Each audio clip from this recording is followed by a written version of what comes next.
जन्म नैति मां येति जोर्जुन सो अर्जुन भोक्तारं यज्ञ तपसां सर्वलोकमहेश्वरं कृतं सर्वभूतानां ज्ञात्वा मां शान्तिं पृच्छति। हरे कृष्ण माताजी। हरे कृष्ण माताजी, हरे कृष्ण மாதாஜி. அக்ஷி அதை கோ-ஹோஸ்ட் பண்ணிடுங்க மாதாஜி.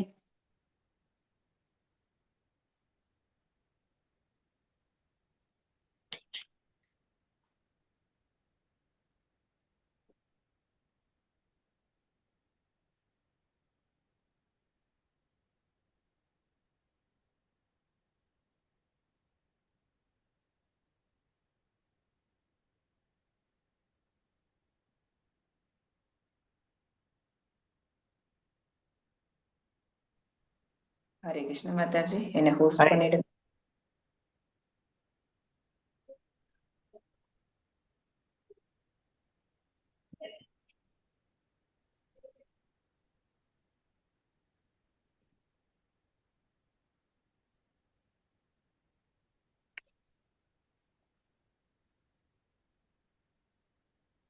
எஸ் மாதாஜி, நீங்க ஷேர் பண்ணுங்க. மாதாஜி பிரணதி படிக்கலாம், நான் அதுக்குள்ள ஸ்கிரீன் ரெடி பண்ணிட்டேன் மாதாஜி. எஸ் மாதாஜி. பிரணத் ஸ்டார்டிங் ப்ரே நான் பண்ணுவா இல்ல யாரும் டிவோட்டி சரும் பண்ணுவாங்களா? பண்ணுவாங்க. இன்னைக்கு ஃபர்ஸ்ட் டே நீங்களே பண்ணிடுங்க மாதாஜி. எஸ் மாதாஜி. ஹரே கிருஷ்ணா. ஓம் நமோ பகவதே வாசுதேவாய.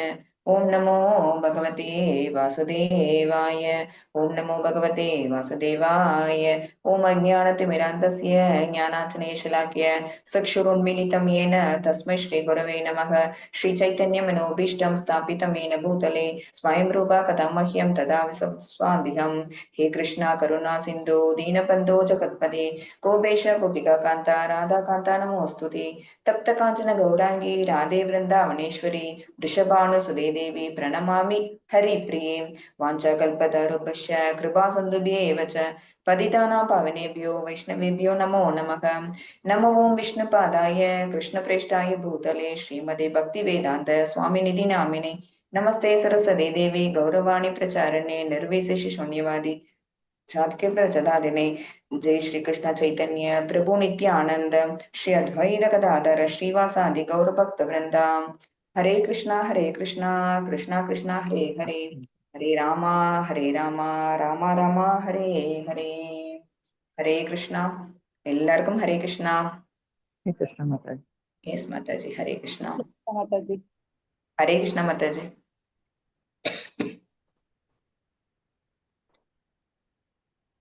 நம்ம இன்னைக்கு கிளாஸ் போலாம். 13th சாப்டர் இன்னைக்கு போறோம். நம்ம ஸ்வேதா மாதாஜி ஸ்கிரீன் ஷேர் பண்ணட்டும். அது வரைக்கும் நம்ம பகவத்கீதையில என்ன பார்த்தோம் அப்படிங்கறத ஒரு சுருக்கமா ஒரு தடவை பார்த்துடுவோம். டே 12 நேற்று வரைக்கும் உங்களுக்கு வந்து சாப்டர் 12 போயிருப்பீங்க. சாப்டர் 12 வரைக்கும் நீங்க பக்தி யோகம் படிச்சிருப்பீங்க. பகவத்கீதை வந்து நம்ம எதுக்கு படிக்கிறோம் அப்படின்னா பகவான் மேல பக்தி செலுத்துறதுக்காக தான். பக்தி செலுத்துறது எப்படி, அந்த டிவோஷனல் சர்வீஸை எப்படி பண்றது, பகவான் கிட்ட திருப்பி நம்ம எப்படி திரும்ப போறது, நம்மளோட பெர்மனன்ட் அட்ரஸ்ங்கிறது அதுதான். பகவானோட இருக்கக்கூடிய இடம் தான் அந்த கோலோக விருந்தாவனத்துலதான் நம்ம எல்லாரும், நமக்கு பெர்மனன்ட் அட்ரஸ் அதுதான். நம்ம எல்லாரும் இங்க என்ன டெம்பரரியா தான் வந்திருக்கிறோம். இந்த மெட்டீரியல் வேர்ல்டுக்கு நம்ம எல்லாருமே டெம்பரரியா தான் வந்திருக்கோம். அதுவும் எதனால அப்படின்னா நம்ம ஆசைப்பட்டதுனாலதான். ஓகேவா? நம்ம ஆசைப்பட்டதுனால பகவான் நம்மளை இங்க அனுப்பி இருக்கிறாங்க. நம்மளோட ஆசையை நம்ம என்ன பண்ணிடுறோம் அப்படின்னா பகவான் கிட்ட திருப்பி போகணுங்கிற விஷயத்தையே மறந்துட்டு நம்ம இங்க இருக்கிறது மேலேயே நமக்கு நம்மளோட சென்சஸ் எல்லாமே என்ன பண்ணுது, இங்க இருக்கிற விஷயங்கள் மேலேயே நம்மள வந்து ஆசையை அதிகப்படுத்துது, ஆசையை தூண்டுது. ஓகே, இதை ஆளணும், இதை நம்மளுக்கு சொந்தமாக்கிக்கணும் அப்படிங்கிற அந்த எண்ணத்துல என்ன பண்ணிடுறோம் அப்படின்னா மறுபடியும் இந்த மெட்டீரியல் நேச்சருக்குள்ளேயே என்டாங்கிள் ஆயிரும். இந்த சுழற்சியிலே சிக்கிக்கிறோம். நம்மளோட ஒரிஜினலான நம்ம போக வேண்டிய பர்மனன்ட் அடோபை நம்ம மறந்துடுறோம். சரியா? சோ இதுதான் வந்து இதை எப்படி தெரிஞ்சுக்கணுங்கிறதுக்காக தான் பகவத்கீதை நமக்கு இந்த விஷயத்த சொல்லி தருது. பகவான் சொல்றாங்க பகவத்கீதையில என்னென்ன, கர்மயோகம் பண்ணி என்ன அடையலாம், பக்தி யோகம் பண்ணி என்ன அடையலாம், ஞான யோகம் பண்ணி என்ன அடையலாம். அதுல எது ரொம்ப ஈஸி அப்படின்னு பார்த்தோம். அது ரொம்ப எது வந்து சுலபமானதுன்னு சொல்ல முடியாது, பக்தி யோகம் சுலபமானதுன்னு சொல்ல முடியாது. பட் ரெண்டுத்தோட கம்பேர் பண்ணும்போது பக்தி யோகம் சுலபமானது. அது பண்றது மூலமா நம்மள வந்து பகவானுக்கு பிடிச்சவங்களாவும் ஆக்கிக்கலாம். நேத்து கிளாஸ்ல பார்த்திருப்பீங்க, பகவானுக்கு பிரியமானவர்கள் யார் யாருன்னு சொல்லிட்டு மாதாஜி லிஸ்ட் பண்ணியிருப்பாங்க. எப்படியெல்லாம் இருந்தா எனக்கு பிரியமானவன், யாரெல்லாம் எனக்கு மிக பிரியமானவன், யாரெல்லாம் எனக்கு மிக மிக பிரியமானவன் அப்படின்னு சொல்லிட்டு அவ்வளவு லிஸ்ட் கொடுப்பாங்க பகவான். 12th சாப்டர் ரொம்ப விசேஷமான சாப்டர். பகவான் தான் கம்ப்ளீட்டா அதுல பேசியிருப்பாங்க. சோ அர்ஜுனன் கேட்கிற கொஸ்டினுக்கு பகவான் எப்படி ஆன்சர் பண்றாங்க அப்படின்னா, பக்தி யோகம் பண்றதுதான் இருக்கிறதுலே சிறந்ததுன்னு. ஓகே, இப்ப பக்தி யோகம் சொல்லிட்டாங்க, அது மூலமா நம்மளால பகவான் அடைஞ்சிட முடியும் அப்படிங்கும்போது எதுக்காக நம்ம ஞான யோகம் ரிமைனிங் 6 சாப்டர்ஸ் எதுக்கு மாதாஜி? உங்களுக்கு அந்த கொஸ்டின் வந்திருக்கும் சரியா? ஃபர்ஸ்ட் 6 சாப்டர் வந்து கர்மயோகம் வரும், அடுத்த 6 சாப்டர் வந்து பக்தி யோகம் வரும், அதுக்கும் அடுத்த 6 சாப்டர் ஞான யோகம் வரும். ஸோ கர்மயோகம் அப்படிங்கிறது முதல்ல 6 சாப்டர்ஸ்ல என்ன சொல்லியிருப்பாங்க அப்படின்னா, இந்த இந்த இந்த உடல் பகவான் கொடுத்த அந்த உடல், இந்த உடலை வச்சு நம்மளால வந்து பகவானுக்கு எப்படி எல்லாம் பகவான் நமக்கு கொடுத்த அந்த கர்மங்களை நம்ம எப்படி செய்யறோம். அதாவது இப்ப இப்ப நான் வந்து காலேஜ் லெக்சரர்னு வச்சுக்கோங்களேன். நான் லெக்சரர் அப்படின்னா எனக்குன்னு கொடுத்துருக்கிற வேலை என்ன அப்படின்னா, இந்த ஜென்மால நான் லெக்சர் வேலை பண்ணணும். ஓகேவா? அதுதான் பெர்மனன்ட் கிடையாது. நான் லெக்சர் வேலை மட்டும் கிடையாது. வீட்டுல நான் ஹவுஸ் ஒய்ஃபா அப்படின்னா ஹவுஸ் ஒய்ஃபுக்கான வேலையை பார்க்கணும். இல்ல அவங்க ஏதாவது பேங்க்ல வேலை பாக்குறாங்களா, அவங்க பேங்க் வேலையும் பார்க்கணும். அதோட சேர்த்து அவங்க என்ன பண்ணணும் அப்படிங்கிறது தான் வந்து லைஃப். அதோட சேர்த்து அவங்க என்ன பண்ணணும் அப்படின்னா, பகவானை பத்தி தெரிஞ்சுக்கணும். நம்ம எங்கேருந்து வந்தோம், நம்மள யார் இங்க படைச்சு அனுப்பிச்சா, நமக்கும் அவங்களுக்குமான சம்பந்தம் என்ன, நம்ம திருப்பி அவங்கள்ட்ட போகணும், இந்த மாதிரியான விஷயங்கள்லாம் நம்ம தெரிஞ்சுக்கணும்ல. இதுதான் என்ன அப்படின்னா ஞானம்.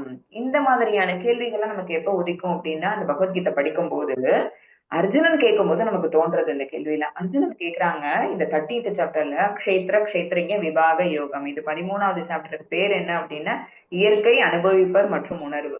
பகவத்கீதை ஸ்டார்டிங்ல ஃபர்ஸ்ட் டே உங்களுக்கு இனிஷியலா சொல்லிக் கொடுக்கும்போது சொல்லியிருப்பாங்க, மொத்தம் 5 விஷயங்களை பகவத்கீதை பேசுதுன்னு. என்னென்ன 5 விஷயங்கள் அப்படின்னா, பிரகிருதி, அதாவது இயற்கையை பத்தி சொல்லியிருக்கோம். ஜீவாத்மா, பரமாத்மா, அதாவது ஜீவாத்மான்னு இருக்காது, ஜீவான்னு இருக்கும் ஒரு வேர்டு பார்த்திருப்பீங்க. அடுத்தது பரமாத்மான்னு இருக்காது, ஈஸ்வரன்னு இருக்கும். சரியா? ஈஸ்வர பத்தி. அப்புறம் காலம், கர்மம். சரியா? மொத்தம் 5 விஷயங்கள் தான் பகவத்கீதையில பேசப்பட்டிருக்குது. என்னென்ன அப்படின்னா, இது உங்களுக்கு ஜஸ்ட் வந்து ஒரு ஞாபகப்படுத்துறதுக்காக சொல்லிட்டு இருக்கேன். இன்னும் நம்ம கிளாஸே ஸ்டார்ட் பண்ணல. பிரகிருதி, அதாவது இயற்கையை பத்தி தெரிஞ்சுப்போம். அடுத்தது ஜீவாத்மாவை பத்தி தெரிஞ்சுப்போம். நெக்ஸ்ட் பரமாத்மா அல்லது ஈஸ்வரர் அவங்கள பத்தி தெரிஞ்சுப்போம். அடுத்தது காலம், அடுத்தது கர்மம். ஓகேவா? இதுல காலத்தை தவிர பாக்கி 4த்தையும் பத்தி இந்த சாப்டர்ல படிக்க போறோம். இத எப்படி படிப்போம் அப்படின்னா, அர்ஜுனன் கேக்குறாங்க பகவான் கிட்ட, அர்ஜுனன் கேக்குறாங்க, எனக்கு இதெல்லாம் சொல்லுங்க, எனக்கு இது ஜீவாத்மானா யாரு, அப்புறம் இந்த ஜீவாத்மா கொண்ட உடல் எப்படிப்பட்டது, அப்புறம் பரமாத்மா யாரு, அவங்களோட குவாலிட்டிஸ் என்ன, அவங்கள தெரிஞ்சுக்கணும்னா அதுக்கான ஞானம் என்ன. சரி, அந்த ஞானத்தை வளர்த்துக்கிட்டு நம்ம எந்த பத்தி தெரிஞ்சுக்க போறோம். இப்போ ஒரு ஞானத்தை வளர்த்துக்கிறோம் சரியா, ஒரு ஒரு இன்ஜினியரிங் ஸ்கில் ஒண்ணு வளர்த்துக்கிறோம்னு வச்சுக்கோங்களேன். அது மூலமா நம்ம என்ன பண்ண முடியும் அப்படின்னா, ஒரு ப்ரோக்ராமிங் பண்றோம், இல்ல ஒரு மெக்கானிக்கா இருந்தாங்க அப்படின்னா அது மூலமா ஏதோ ஒன்று ரிப்பேர் பண்ண போறோம். ஸோ ஒரு விஷயத்த தெரிஞ்சுக்கிறோம், படிக்கிறோம் அப்படின்னா படிக்கிறது மூலமா நம்ம அதை அப்ளை பண்ணி பார்ப்போம்ல. ஸோ இந்த மாதிரி இருக்கக்கூடிய எல்லா விஷயங்களையும், அவனுக்கு சந்தேகமா வரக்கூடிய அத்தனை விஷயங்களையும் அர்ஜுனன் வந்து இந்த சாப்டர்ல பகவான் கிட்ட கேட்டுறாங்க. ஸோ இது ரொம்ப ரொம்ப முக்கியமான சாப்டர். ரொம்ப நமக்கு வந்து கான்சென்ட்ரேட்டடா ஃபோக்கஸ்டா படிச்சா மட்டும்தான் நமக்கு இந்த சாப்டர் புரியும். பட் ரொம்ப நல்லா இருக்கும். இந்த சாப்டரை அனுபவிச்சு படிக்கலாம் நம்ம. எஸ் மாதாஜி, ஹரே கிருஷ்ணா.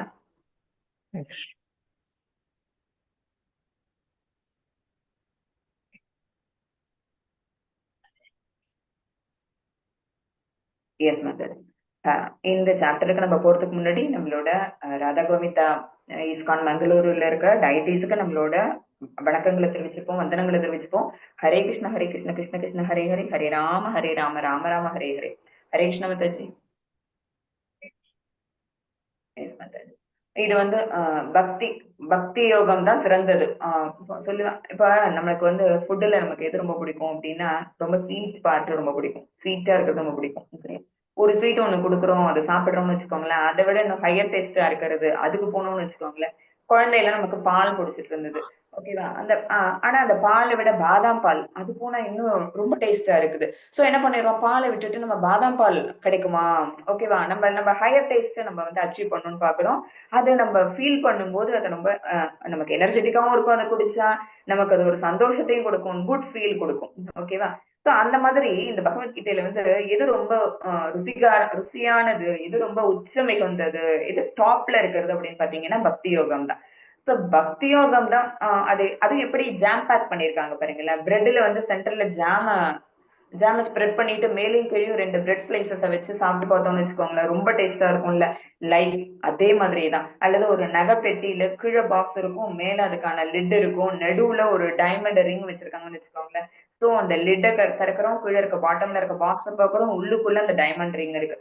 சோ பொத்தி பாதுகாக்கப்பட்டிருக்கு எது அப்படின்னா அந்த பக்தி யோகம். பகவத்கீதையில அந்த சென்டர்ல இருக்கிற 6 சாப்டர்ஸும் 7, 8, 9, 10, 11, 12 இந்த 6 சாப்டர்ஸும் பக்தி யோகத்தை விளக்குது. ஓகேவா? சோ அதுலதான் வந்து பகவான் யாரு, அப்புறம் பகவானுக்கு நம்ம எப்படி டிவோஷனல் சர்வீஸ் பண்ணணும், அப்புறம் ஆத்மாவுக்கும் பரமாத்மாவுக்கான அந்த ஒரு கனெக்ஷன் என்ன அப்படிங்கிறது பூரா எதுல ஆயிருக்கு, எதுல கொடுத்திருக்கிறாங்க அப்படின்னு பாத்தீங்கன்னா பக்தி யோகத்துல தான் கொடுத்திருக்காங்க. சோ அதுதான் மேக்சிமம், அதுதான் நம்ம அச்சீவ் பண்ண போறோம், பக்தி யோகம் தான் நமக்கு தேவை, அது மூலமா தான் பகவான் அடையலாம் அப்படிங்கும் போது எதுக்கு இந்த 6 ஞான யோகம் பத்தின சாப்டர்ஸ்? இது நமக்கு ஒரு கொஸ்டின் வந்திருக்கும். சோ உண்மையில இதுல என்ன இருக்குன்னு படிச்சோம் அப்படின்னா உண்மையில் முழு பகவத்கீதையும் பக்தி ஒன்றாவது, அதாவது பக்தி சேவை தான், பகவானுக்கான பக்தி சேவை தான் முக்கியமானது அப்படின்னு கர்மயோகம் மூலமாவும் பக்தி சேவை தான் சொல்லியிருக்காங்க. பக்தி யோகம் மூலமாவும் பக்தி சேவை தான் செய்ய சொல்லியிருக்காங்க. இப்ப வரக்கூடிய 6 சாப்டர்ஸ் ஞான யோகம் மூலமாவும் பக்தி சேவை தான் சொல்லியிருப்பாங்க. ஓகேவா? ஆனா இந்த 6ம் எதை பத்தி பேசுதுங்கிறது தான் முக்கியம். பகவானை நம்ம தெரிஞ்சுக்கிட்டு நம்ம பண்ணணும்ல. நான் சொன்னேன், ஒரு விஷயத்த நம்ம கத்துக்கிட்டு பண்றது நமக்கு ரொம்ப ஈஸி. யாரா போய் அடைய போறோம், யாருக்கான பக்தி சேவை செய்ய போறோம் அப்படின்னு பகவானை பத்தின அவரோட குவாலிட்டிஸ் எல்லாம் தெரிஞ்சுக்கிட்டு அதை செய்யக்கூடிய ஜீவாத்மா இருக்கக்கூடிய நம்ம வந்து நம்மளோட தரத்தை எந்த அளவுக்கு உயர்த்திக்கிட்டோம் அப்படிங்கறது தெரிஞ்சுன்னு வச்சுக்கோங்களேன், அது இன்னும் சுலபமாயிடும். அதுக்காக தான் இந்த ஞானம் வேணும். சோ பக்தி பண்றது சுலபம் தானாலும் ஞானத்துடன் கூடிய பக்திங்கிறது இன்னும் ரொம்ப ஈஸிங்கிறதுனாலதான் இந்த ஞான யோகம் அப்படிங்கிற இந்த 6 சாப்டர்ஸ கடைசியா லாஸ்ட் 6 சாப்டர்ஸா வச்சிருக்கிறாங்க. ஹரே கிருஷ்ண மாதாஜி. மாதாஜி இந்த ஒரு ஸ்லைடை வந்து நான் பின்னாடி இன்னொரு இடத்துல காட்ட சொல்றேன், அப்ப காட்டுங்க மாதாஜி, நோட் பண்ணி வச்சுக்கோங்க. இது 12வது சாப்டரோட கண்ணோட்டம். நேத்தி பார்த்திருப்பீங்க, நேத்தி 2 நாள் அத்தியாயம் 12 மாதாஜி நடத்திருப்பாங்க. பக்தி தொண்டு தான் தலை சிறந்தது, கிருஷ்ணர் தான் வந்து சுப்ரீம் பர்சனாலிட்டி, பகவான் யாரு அப்படின்னா கிருஷ்ணர் தான். அப்புறம் பக்தி தொண்டை வந்து எப்படி எல்லாம் நம்ம பண்ணலாம், பக்தி தொண்டை பண்றதுக்கான பல வகைகள் அதுல பார்த்திருப்பீங்க நீங்க. சோ அது எல்லாமே உங்களுக்கு நேத்தி மாதாஜி சொல்லி கொடுத்திருப்பாங்க. சோ நம்ம அடுத்தது இப்ப அத்தியாயம் 13க்கு வந்துடலாம். சோ எனக்கு யாரு பிரியமானவன் எல்லாம் பகவான் சொல்லிட்டாரு. அடுத்தது அந்த பிரியமான அந்த பக்தனுக்கு வந்து என்னென்ன குவாலிட்டிஸ் இருக்கணும்னு பகவான் சொல்லணும் இல்ல, பகவான் எதிர்பார்ப்பாங்கல்ல நம்மள்ட்ட, அந்த ஜீவாத்மா கிட்ட அந்த குவாலிட்டிஸ் எல்லாம் இருக்குதா அப்படின்னு பாக்குறாங்கல்ல. அது இருக்கா, இல்ல அப்படின்னா இது எல்லாத்தையும் நீ அப்ஹோல்ட் பண்ணு அப்படின்னு சொல்லி இந்த சாப்டர்ல நமக்கு விளக்கம் கொடுக்குறாங்க. மாதாஜி இது ரொம்ப கிளம்சியா இருக்கும். சோ இந்த ஸ்லைடு வேண்டாம், நம்ம நெக்ஸ்ட்டுக்கு போயிடுவோம். இதுல என்ன இருக்குங்கிறது தான் இது, அதுக்கு இது ரொம்ப ஈஸி. இந்த ஸ்லைடு பாருங்க, இது ரொம்ப ஈஸி. இதுல என்னன்னா இந்த இந்த 13வது அத்தியாயத்தை வந்து 5 விதமா பிரிச்சுட்டாங்க. என்ன அப்படின்னா அறிவுத்திறம், இந்த ஞானம், ஞானம் என்ன அப்படின்னு ஒரு 6 விதமான கேள்வியை கேட்டிருப்பாங்க அர்ஜுனன் பகவான் கிட்ட. அது எல்லாத்துக்குமே பகவான் வந்து பதில் கொடுத்திருப்பாங்க. ஓகேவா? சோ ஃபர்ஸ்ட் அர்ஜுனனோட கேள்விகள் இருக்கும், அப்புறம் அதுக்கு பகவான் கொடுக்குற பதில்கள் இருக்கும், அப்புறம் ஆத்மா அண்ட் பரமாத்மா ரெண்டு பேருக்குமான டிஃபரன்ஸ், அப்புறம் 2 பேருக்குமான சிமிலாரிட்டி உங்களுக்கு புரிஞ்சுக்கணும். ஒண்ணு, ஆத்மா பரமாத்மா 2 பேருக்குமான சிமிலாரிட்டியும் பகவான் சொல்லியிருப்பாங்க, 2 பேருக்குமான டிஃபரன்ஸும் சொல்லியிருப்பாங்க. சரியா? சோ அது அப்புறம் அந்த என்ன மாதிரியான குவாலிட்டிஸ் எல்லாம் ஒரு பக்தன் கிட்ட இருக்கணும் அப்படின்னு பகவான் சொல்லியிருப்பாங்க. அனுபவிப்பாளர் அப்படின்னா அது வந்து யாருன்னா பரமாத்மாவும் இருக்கும், ஆத்மாவும் இருக்கும். சோ அவங்கதான் அனுபவிப்பாளர். சோ அவங்கள்ட்ட என்ன மாதிரியான குவாலிட்டிஸ் இருக்கணும். அடுத்தது ஞான சக்ஷுஷோ, அதாவது அந்த குவாலிட்டிஸ் இருந்தது அப்படின்னா அவங்க அந்த மாதிரி ஒரு ஞான பார்வையோட அவங்க பார்ப்பாங்க. சோ நம்ம இங்க வந்திருக்கிறது, இங்க இருக்கிற விஷயத்த மூலமா நம்ம இதுலயே உழண்டுண்டு இதுல இருக்கிற விஷயத்தையே நம்ம என்ஜாய் பண்ணிக்கிட்டு இங்கே இருக்கிறது கிடையாது, நம்ம திருப்பி பகவான் கிட்ட போகணும் அப்படிங்கிற ஒரு ஞானம், ஒரு தெளிவு நமக்கு கிடைச்சிரும். பகவான் சொல்ற அந்த குவாலிட்டிஸ் எல்லாம் நம்ம எடுத்துக்கிட்டோம் அப்படின்னா அந்த தெளிவு கிடைக்கும். ஞான பார்வை மூலமா நம்ம வந்த வேலைய என்னங்கிறத தெரிஞ்சுக்கிட்டு நம்ம பண்ணக்கூடிய கர்மாக்கள் எல்லாமே எப்படி பலநோக்கு செயல்களா இல்லாம பலன் கருதா செயல்களா நம்ம மாத்திப்போம். இதெல்லாம் ஃபர்ஸ்ட், செகண்ட் சாப்டர், தேர்ட் சாப்டர்ஸ்ல படிச்சிருப்பீங்க. பலநோக்கு செயல்கள், ஓகே, ஃப்ரூட்டிவ் ஆக்டிவிட்டிஸ் மாதாஜி சொல்லி கொடுத்திருப்பாங்க. ஹரே கிருஷ்ணா. அடுத்தது அறிவுத்திறம் வாய்ந்த கேள்விகள் அர்ஜுனன் கேக்குறாங்க. எத்தனை கேள்விகள் கேக்குறாங்கன்னா 6 கேள்விகள் கேக்குறாங்க. எதை பத்தி அப்படின்னா உடல், ஆத்மா, பரமாத்மா. ஓகேவா? 3 டிஃபரெண்ட் ஹெட்டிங்ஸ். உடல், ஆத்மா அண்ட் பரமாத்மா. இந்த 3 பேருக்குமான ஒரு ஃபார்முலாவை தான் பகவான் இப்ப போட போறாங்க. அந்த ஸ்பீச் தான் இங்க கொடுக்க போறாங்க. சோ அப்ப அர்ஜுன் எத்தனை கொஸ்டின்ல இதெல்லாம் கேட்டுட்டாங்க அப்படின்னா மொத்தம் 6 கேள்விகள். ஹரே கிருஷ்ண மாதாஜி. இதுல என்னென்ன கேள்வி அப்படின்னா பிரகிருதினா என்ன? ஓகேவா? பிரகிருதி அப்படின்னா மெட்டீரியல் நேச்சர். ஓகேவா? அது வந்து பொருள் இயற்கை, அல்லது நம்ம இங்க இருக்கிறோம்ல இந்த ஜட, இந்த இடம் தான். இந்த மெட்டீரியல் நேச்சர் தான் என்ன அப்படின்னு பாத்தீங்கன்னா பிரகிருதி. இதுலதான் நம்ம எல்லாம் என்ன பண்றோம், சர்வைவ் ஆகிட்டு இருக்கோம். ஓகேவா? இங்க இருக்கிறது மேல நம்ம என்ன பண்ணிடுறோம் அப்படின்னா பற்ற வளர்த்துக்கிறோம். ஓகேவா? யாரு பற்ற வளர்த்துக்கிறோம்? இந்த உடல். இந்த உடல்ல என்ன இருக்கு? சென்சஸ் எல்லாம் இருக்குது. அதாவது இந்த உடல்ல வந்து உறுப்புகளோட சேர்த்து வேற என்னென்ன இருக்கு அப்படின்னு பாத்தீங்கன்னா குணங்கள் இருக்கு. ஓகேவா? சோ இந்த இந்த உடல்ல வச்சு நம்ம என்ன பண்ணணும் அப்படின்னா பலநோக்கு செயல்களை செஞ்சோம் அப்படின்னா இந்த இயற்கையிலே கட்டுண்டு போயிடுவோம். பலன் கருதா செயல்களை, ஃப்ரூட்டிவ் ஆக்டிவிட்டிஸ் மேல நம்ம சுத்தமா கான்சென்ட்ரேட் பண்ணாம நான் எனக்கு விதித்த இந்த ஒரு லெக்சர வேலையை நான் பண்றேன் அப்படின்னு நான் எடுத்துக்கிட்டேன்னு வச்சுக்கோங்களேன். நான் எதை மட்டும் தான் யோசிக்கணும், நான் போய் நம்மளோட ஸ்டூடெண்ட்ஸுக்கு கரெக்டா நம்ம விஷயத்த நம்ம தெரிஞ்ச விஷயத்த எல்லாத்தையும் நம்ம பசங்களுக்கு, ஸ்டூடெண்ட்ஸுக்கு நம்ம வந்து கன்வே பண்ணிட்டு வந்துடுறோமா, இதைதான் நம்ம யோசிக்கணும். நம்ம பண்ணிட்டோம்ல, நமக்கு ஸ்டூடெண்ட்ஸ் வந்து திருப்பி நமக்கு வந்து அதை பத்தி ஆஹா நமக்கு மேம் சொல்லி கொடுத்தாங்க, ரொம்ப அழகா சொல்லி கொடுத்தாங்களேன்னு சொல்லி நம்மள திருப்பி பாராட்டுவாங்களா, அந்த எதிர்பார்ப்பு இருக்கவே கூடாது. ஓகேவா? சோ அல்லது நம்ம இந்த மாதிரி சொல்லி கொடுத்தோமே, நம்மளோட ஸ்டூடெண்ட்ஸ் எல்லாம் அந்த மாதிரி வெளியில போயிட்டு இப்படி நல்ல நல்ல பெரிய பெரிய பொசிஷன்ல இருக்காங்களே, அவங்க நமக்கு திருப்பி ஏதாவது செய்வாங்களா, அந்த எதிர்பார்ப்பு இருக்கவே கூடாது. பணமாவோ, பொருளாலோ, வாக்காலேயோ, உடலாலேயோ எந்த விதமான எதிர்பார்ப்பும் இல்லாம எனக்கு விதிக்கப்பட்ட செயல் இது, இதை நான் செய்யறேன் அப்படி எடுத்துக்கிறது தான் என்ன அப்படின்னா பலன் கருதா செயல்கள். ஓகேவா? பகவான் அதை தான் விரும்புறாங்க. நிஷ்காம கர்மயோகம் பண்றதுதான் பகவான் விரும்புறாங்க. சோ இது பின்னாடி வரட்டும். இங்க சோ பிரகிருதிங்கிறது ஃபர்ஸ்ட் என்ன அப்படின்னா மெட்டீரியல் நேச்சர். அடுத்தது புருஷானா யாருன்னு கேக்குறாங்க. புருஷான அனுபவிப்பாளர். புருஷா அப்படின்னா என்ன அர்த்தம் அப்படின்னா அனுபவிப்பாளர்னு அர்த்தம். அனுபவிப்பாளர் யாரு அப்படின்னா 2 பேர் இருக்கிறோம் அனுபவிப்பாளர். ஒருத்தவங்க ஜீவாத்மா, இன்னொருத்தவங்க பரமாத்மா. ஓகேவா? இந்த உடலை வச்சு யார் அனுபவிக்கிறோம் அப்படின்னா ஜீவாத்மாவாகிய நம்மளும் அனுபவிக்கிறோம், இந்த உடலுக்குள்ளேயே உடைகின்ற பரமாத்மாவாகிய பகவானும் அனுபவிக்கிறாரு. இந்த உடல், இந்த திலகவதி அப்படிங்கிற இந்த உடலை யார் அனுபவிக்கிறா அப்படின்னா இந்த ஆத்மா, இந்த ஒரு ஆத்மா அனுபவிக்குது. ஓகேவா? சோ இப்ப சிவகாமி மாதாஜி எடுத்தாங்க அப்படின்னா அந்த சிவகாமி மாதாஜியோட ஆத்மாவை அந்த உடல், அந்த ஒரு ஆத்மா மட்டும் அனுபவிச்சுட்டு இருக்கு. பட் பரமாத்மா இருக்காங்கல்ல, பகவான் இருக்காங்கல்ல, அவங்க எனக்குள்ளேயே இருக்கிறாங்க, மாதாஜி கிட்டயும் இருக்கிறாங்க. சோ அவங்க என்ன, இப்ப நமக்கு தெரிஞ்சே நான் எடுத்த இப்ப இந்த எக்ஸாம்பிளே என்ன ஆயிடுச்சு, 2 உடலுக்குள்ள இருக்கக்கூடியவங்க. ஓகேவா? இந்த மாதிரி அநேக உயிர்கள், அநேக உடல்கள், 84 லட்சம் ஸ்பீசிஸே இருக்குது. அது ஒண்ணும் எவ்வளவு பேரை ரீஜெனரேட் பண்ணிட்டே போயிருக்கிறாங்க. சோ அத்தனை உடலுக்குள்ளயும் இருக்கிறவங்க யாரு அப்படின்னா பகவான் தான். சோ அவங்களும் ஒரு அனுபவிப்பாளர். சோ ஒன் ஆஃப் த அனுபவிப்பாளர் யாருன்னா நம்ம, இன்னொன்னு பரமாத்மா. அதை ஞாபகம் வச்சுக்கோங்க. அதுதான் பகவான் அர்ஜுனன் கேட்கிற கொஸ்டின். புருஷானா யாருன்னு அதுக்கு பதில் கொடுக்குறோம். அதுக்கு அர்த்தம் வந்து அனுபவிப்பாளர். அடுத்து க்ஷேத்திரம்னா என்னன்னு கேக்குறாங்க. க்ஷேத்திரம் நமக்கு தெரியும். க்ஷேத்திரம்னா ஒரு களம். ஓகேவா? ஒரு ஸ்பேஸ், ஒரு ஃபீல்டு, இப்படிதான் சொல்லுவோம் நம்ம க்ஷேத்திரம்னா என்னங்கிறது. இங்க என்ன, இந்த இடத்துல என்ன அதுக்கு அர்த்தம் அப்படின்னு பாத்தீங்கன்னா உடல்னு அர்த்தம். ஓகேவா? உடல். அடுத்து க்ஷேத்ரஜ்ஞ, உடலின் பார்வையாளர். க்ஷேத்ரஜ்ஞான அந்த அந்த உடல்ல யாரு இருக்கிறா, அல்லது இந்த உடலை உடையவர் யாரு அப்படின்னா ஆத்மா, பரமாத்மா 2 பேரு. அடுத்தது ஞானம். ஞானம்னா அந்த ஞானம்னா என்ன அப்படிங்கறது அவங்களோட அடுத்த கொஸ்டின். அதுக்கு பதில் என்ன அப்படின்னா க்ஷேத்திர மற்றும் க்ஷேத்ரஜ்ஞாவை புரிந்து கொள்வது. அதாவது உடலையும் அந்த உடலை உடையவரையும் சேர்த்து புரிஞ்சுக்கிறது தான் ஞானம்ங்கிறது. ஞேயம், அறிவின் இலக்கு. ஞேயம்னா என்ன அப்படின்னு கேக்குறாங்க. சோ மொத்தம் 6 கொஸ்டின் கேக்குறாங்க. பிரகிருத்தினா என்ன, புருஷானா யாரு, க்ஷேத்ரஜ்ஞானா என்ன, க்ஷேத்ரானா என்ன, ஞானம் என்ன, ஞேயம் என்ன அப்படின்னு மொத்தம் 6 கொஸ்டின் கேக்குறாங்க. இந்த 6மே சான்ஸ்கிரிட் வேர்டு. அதுக்காக அங்க மீனிங் கொடுத்திருக்கிறாங்க. பிரகிருத்தினா இயற்கை, மெட்டீரியல் நேச்சர், நம்ம இருக்கக்கூடிய இந்த இந்த இடம். ஓகேவா? பௌதிகம்.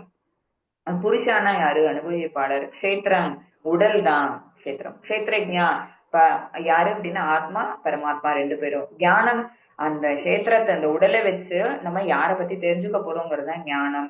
கேயம் அப்படின்னா பரமாத்மா தான் நமக்கான இலக்கு. ஓகேவா? சோ அந்த ஞானத்தை வச்சு நம்ம என்ன பண்ண போறோம் அப்படின்னா ஞேயத்தை தெரிஞ்சுக்க போறோம். இதுதான் நம்ம உள்ள பார்க்க போறோம். ஹரே கிருஷ்ண மாதாஜி. ஹரே கிருஷ்ணா. அர்ஜுனனோட 6 கேள்விகள் தான் இங்க ஸ்லைட்ல வேற மாதிரி கொடுத்துருக்காங்க. என்ன அப்படின்னா 6 விஷயங்கள் ஞாபகத்துல வச்சுக்கோங்க. இந்த 6த்துக்கும் பதில் கிடைக்கும் நமக்கு. என்னென்ன கேள்வி கேட்கறாங்க பாருங்க. இயற்கை, மத்தாஜி ஜூம் பண்ணிட்டீங்க. Yes, thank you. இயற்கை, அடுத்தது அனுபவிப்பவன், அப்புறம் உடல், அப்புறம் உடலை அறிபவர். இயற்கை மெட்டீரியல் நேச்சர், அனுபவிப்பவன் ஜீவாத்மா, உடல் அந்த ஜீவாத்மா கொண்டிருக்கக்கூடிய அந்த உடல், உடலை அறிபவர் யாரு? ஜீவாத்மாவும் அறிவாங்க, பரமாத்மாவும் அறிவாங்க. அடுத்தது ஞானம், அடுத்தது ஞேயம். இதுதான். இதெல்லாம் என்னன்னு அர்ஜுனன் கேக்குறாங்க. ஹரே கிருஷ்ண மாதாஜி. மாதாஜி இதோட ஃபர்ஸ்ட் 1 and 2 இது ரெண்டுத்தை மட்டும் யாரையாவது மீனிங் படிக்க சொல்லுங்க. ஹரே கிருஷ்ண.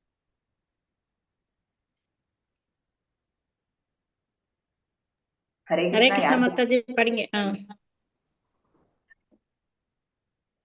மாதாஜி நான் படிக்கிறேன். ஹரே படிங்க. கிருஷ்ணா. படிங்க பிரபு.